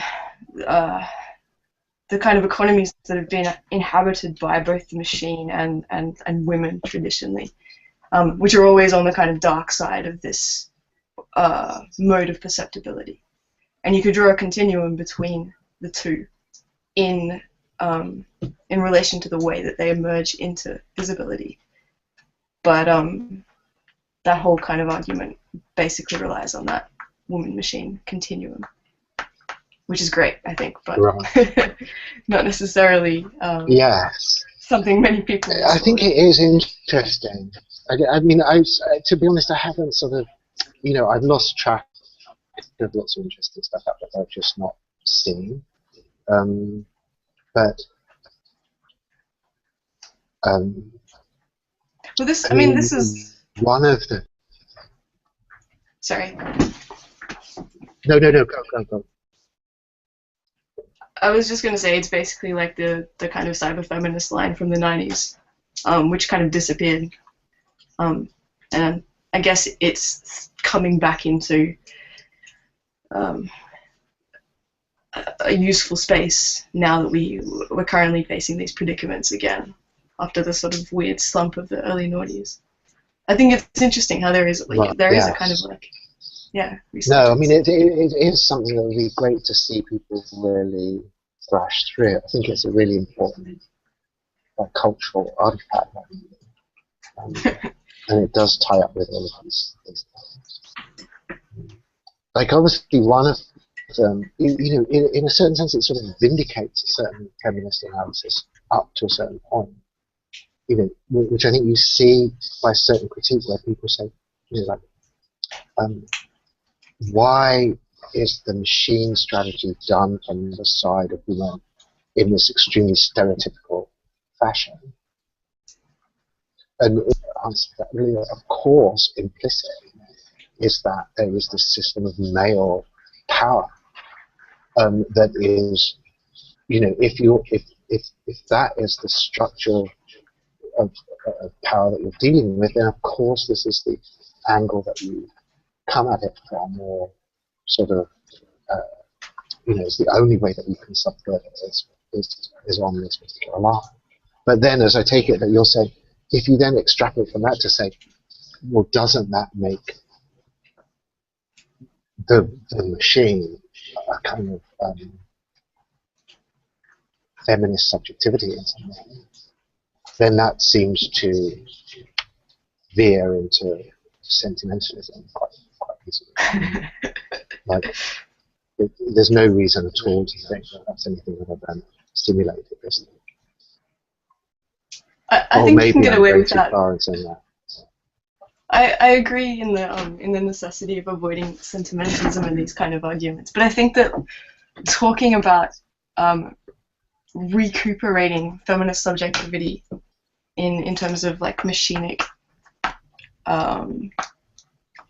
ontology is silly. I mean, the point of moving towards the kind of idea of a machinic ontology is to get rid of subjectivity. And that's, I mean, like, you can argue this really easily through rigore and the specular economy. The fact that you always have this thing that's on the outside of the economy that creates its value from imposing identity. So it's already an argument against identity and subjectivity, but it just places its counters in a way that creates this alliance, which I think most people involved in gender and gender politics, inflected through identity politics, would definitely not credit.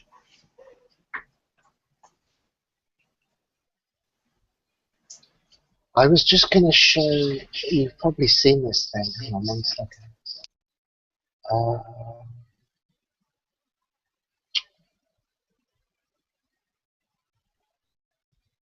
Oh yeah, here we go.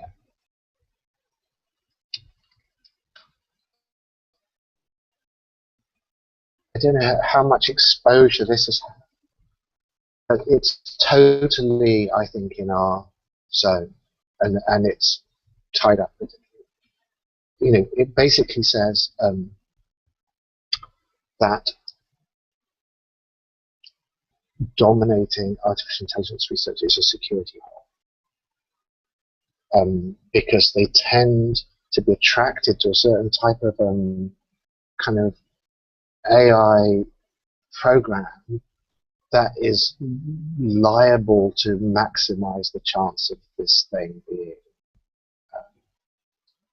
socially indifferent. And I mean, you bring in all these various values, like women working in this stuff are more concerned with sort of wider social issues. They're probably more security sensitive. I'm sort of translating a bit, but I think that's saying that.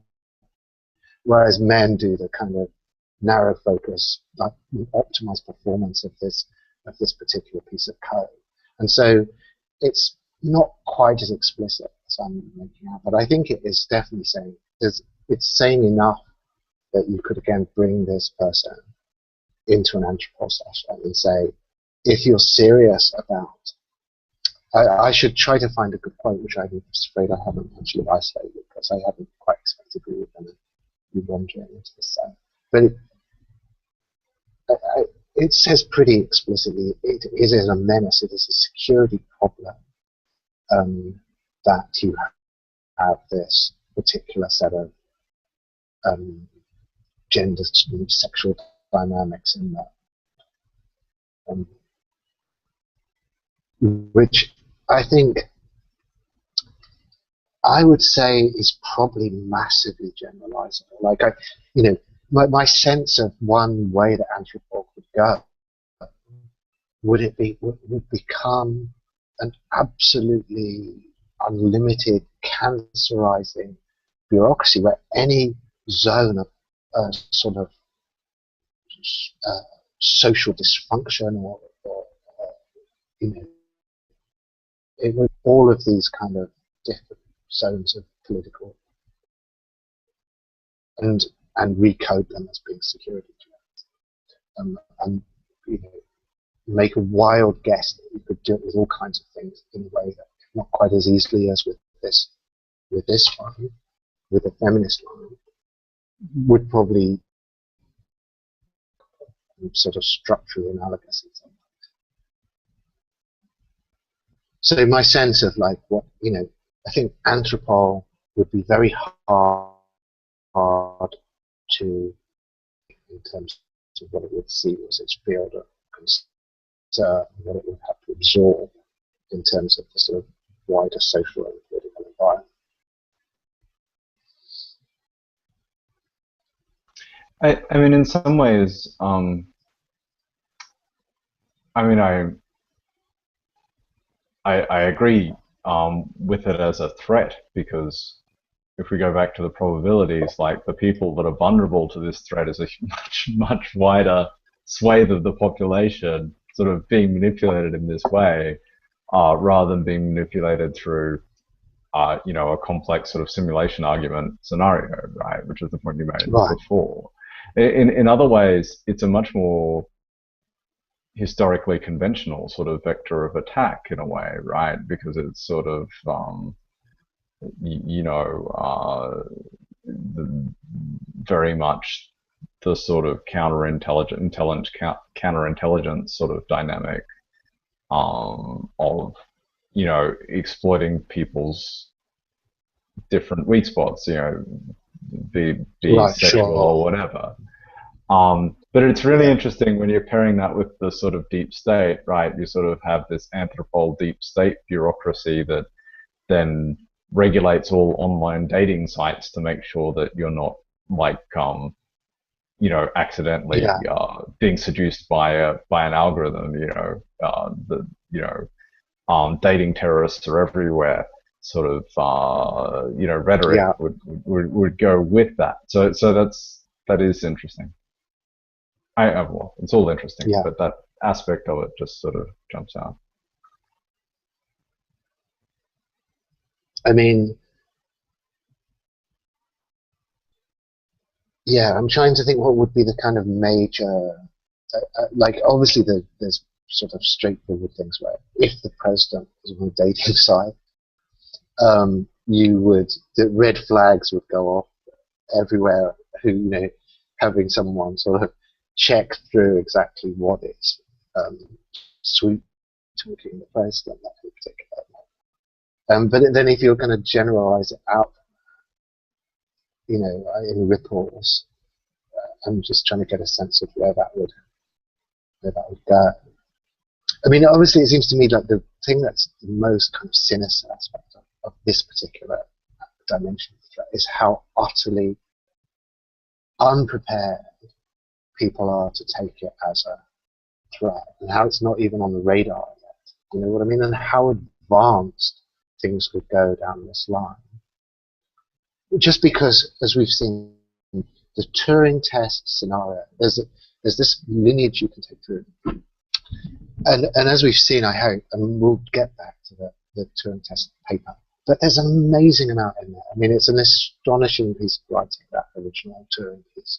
And you go from there right through to the AI box experiment. And so you've got this kind of absolute stereotypical, formulaic encounter of humans and machines in this kind of test environment. Now, where is the social zone that is really happening? I mean, there are a few candidates that are interesting. Even spam filters is one that I think we at some point should look at. But this one, we know, is huge. It's totally huge. And the fact that there's this whole industry that is building, that's been developed on that eroticized chat is big business. You know, there's money, motivation, instinct. It is massively invested in that zone already, producing huge incentives to automate it in this particular way of sticking in these kind of agents that can permanently impersonate women in a way that will kind of trigger the right responses on these male let's say, victims, you know. And the point is that stuff is already massively happening. It's not like some weird science fiction scenario. It's like it's a developed thing. It's got huge momentum. All the incentives are lined up. It's already in a highly developed state, and it's going to carry on down that expressway for sure, you know. And yet, weirdly, panic people just don't seem to have any kind of traffic cameras on that road at all, as far as I can see. And I don't know whether that is, you know, we're back in this weird circle through the surprisingly sexist field of artificial intelligence. I don't know whether it's because of the kind of people they are and the culture that they've got, that they are somehow systematically blinded to that being a zone or concern, or whether there's something else and deeper about it. There's also, I mean, the erotic chat or whatever is actually just sort of like a specialized part of the broader call center type industry, right? And there's this interesting phenomenon in call centers where there's technologies now where operators actually manage like a dozen software agents that are sort of interacting with, so they're giving the basic script, and but they're monitoring how they're doing on the conversation, and they will basically like cut in and pick up, or they'll transfer over, right? So which is a very sort of cybernetic interaction, or cyborg interaction perhaps is more precise. And then if you combine that with this sort of scenario of that we talked about a couple of weeks ago, of a sort of corporation itself being a form of AI, and you could get intensifications of that, where you have like the executive management of a corporation acting as an AI with very heavy computational elements, using sort of humans as part of the machine to then interact in some sort of dating site or whatever. You get a sort of interesting sort of effect there. Yeah, no, that's brilliant. I mean, again, novels and movies that you can spin off that. So I hope we've got long enough to get some of this stuff out before we actually hit the crash barrier. You know? But a DAO, you know, a fully autonomous, massive software entity that was completely kind of installed in this zone of internet-mediated sex traffic would be absolutely fascinating entity. And you know, I mean, I find it hard to believe that's not such a kind of attractive, strategic avenue for this stuff to go down, really. So yeah.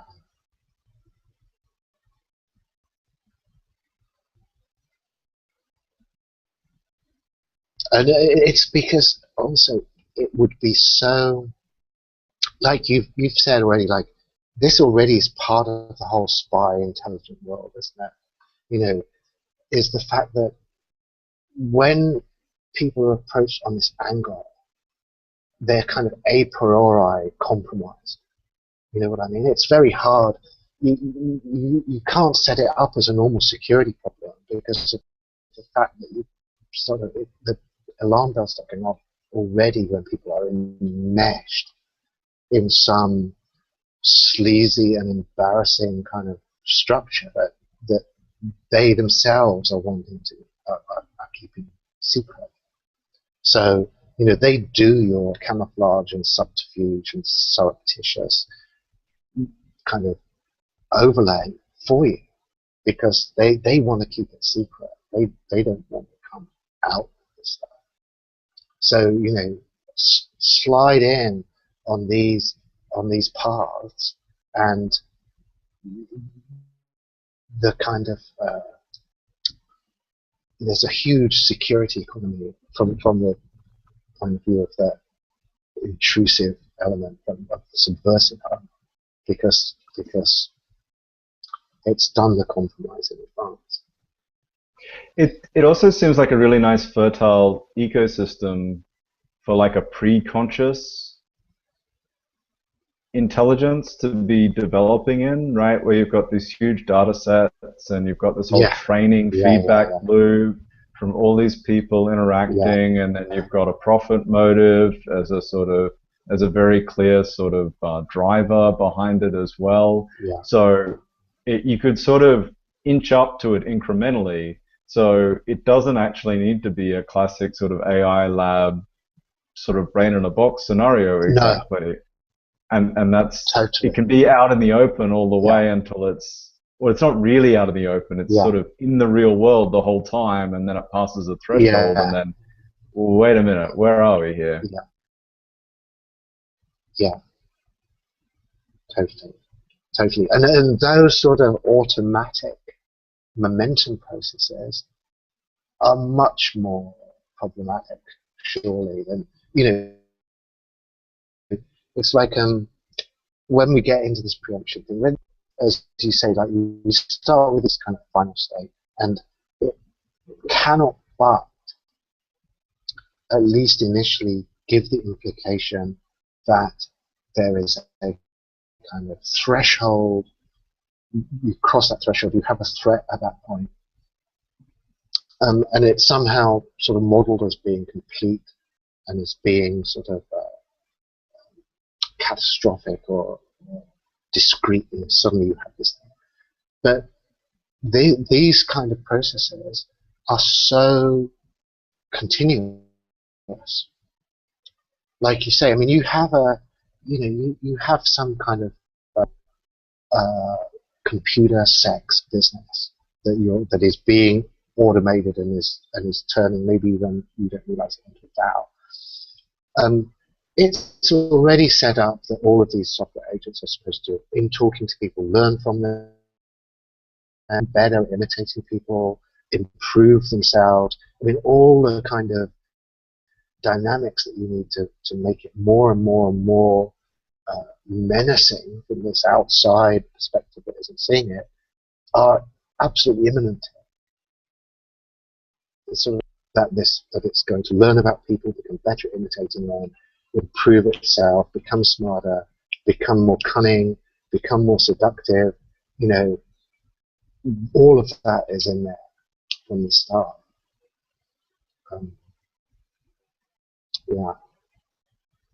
And that to me is just much more of a Foom scenario than an actual brain in a single box. It's like localized, but it's not so localized that, anyway, all the feedback loops that you mentioned. Yeah, totally.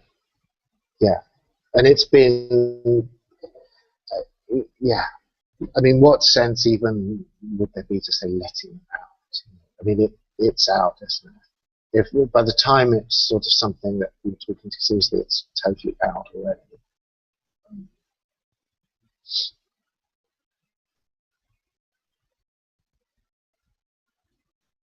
Yeah.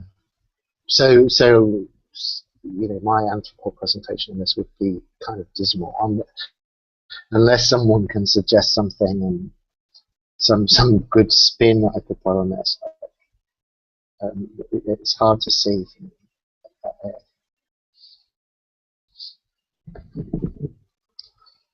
Well, I mean, other people are welcome to jump in, but like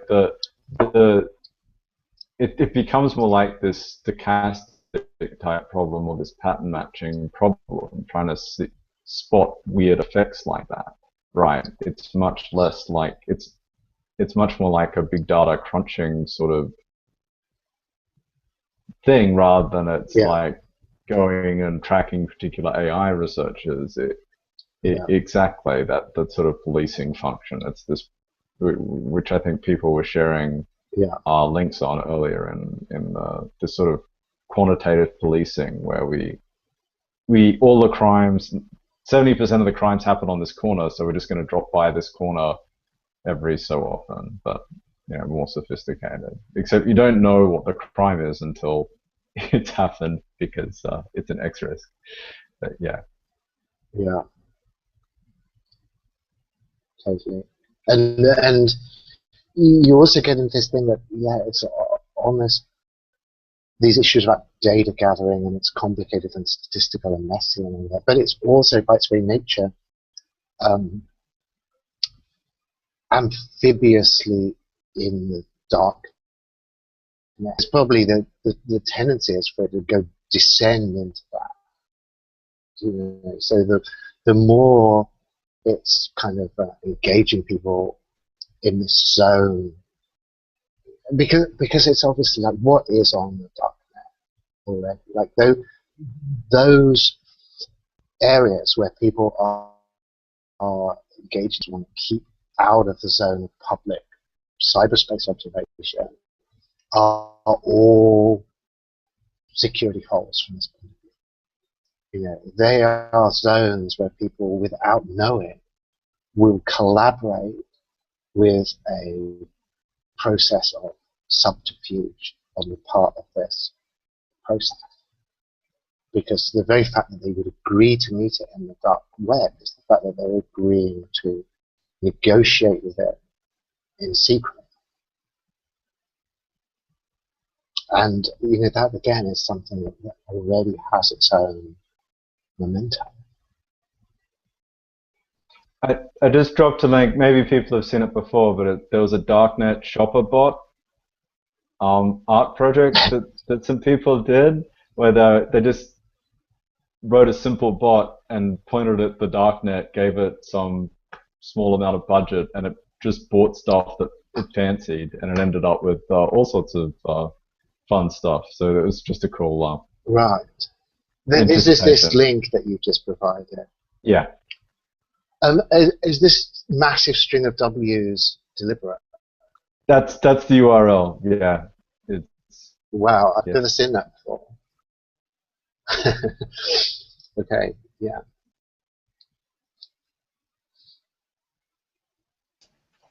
Did you notice, Adam, how every single thing it bought has a corresponding emoji?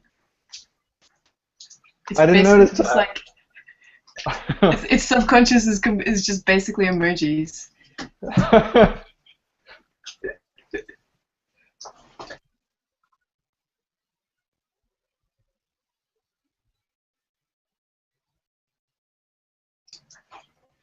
I mean, it brings up another whole interesting bunch of questions in the fact that it was actually, or the artists were held responsible for its actions. And that it kind of like was set, I don't know what its parameters were, but it had an autonomy of its own, which then fell back as the ethical responsibility of the artists. Which was interesting again because it was. I know. I can imagine it was like super sensitive. Yeah. I have to look. I can only imagine that some pretty dubious material got trawled out of this expedition. They bought a lot of sneakers, like sneakers. But yeah, the law wasn't already in place to deal with these kind of ethical grey spots, so they had to kind of set a precedent in this particular case, which attributed responsibility for the algorithms to the creators.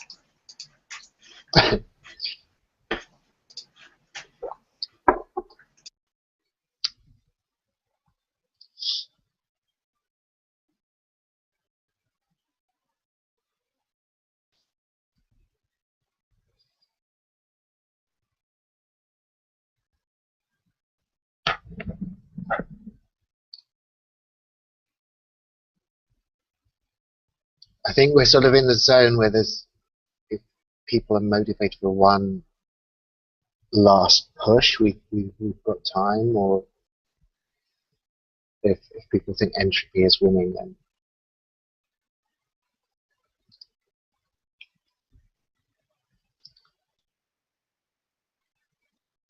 I know there's a lot of exhaustion and caffeine abuse,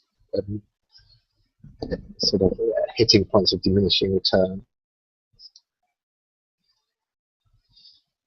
Yeah. Yeah, I'm on the downslope. I don't know where Joel's gone. No. Do you think should I be kind of prodding people, or should I be sort of politely wishing people sweet I dreams? think actually, I think we need Tony to turn us off. Yeah. So Yeah. I think we're at the limit of the stop here. We can go to the classroom if anybody has any other things. I mean, I never want to cut off conversations, so as long as it's going, it can go. But it's up to everybody. You're I'm like the sure, opposite of Mo. you know.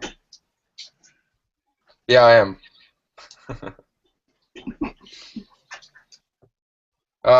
But we should, let's cut it off here, and then we'll move to the classroom for the further discussion on what we did today.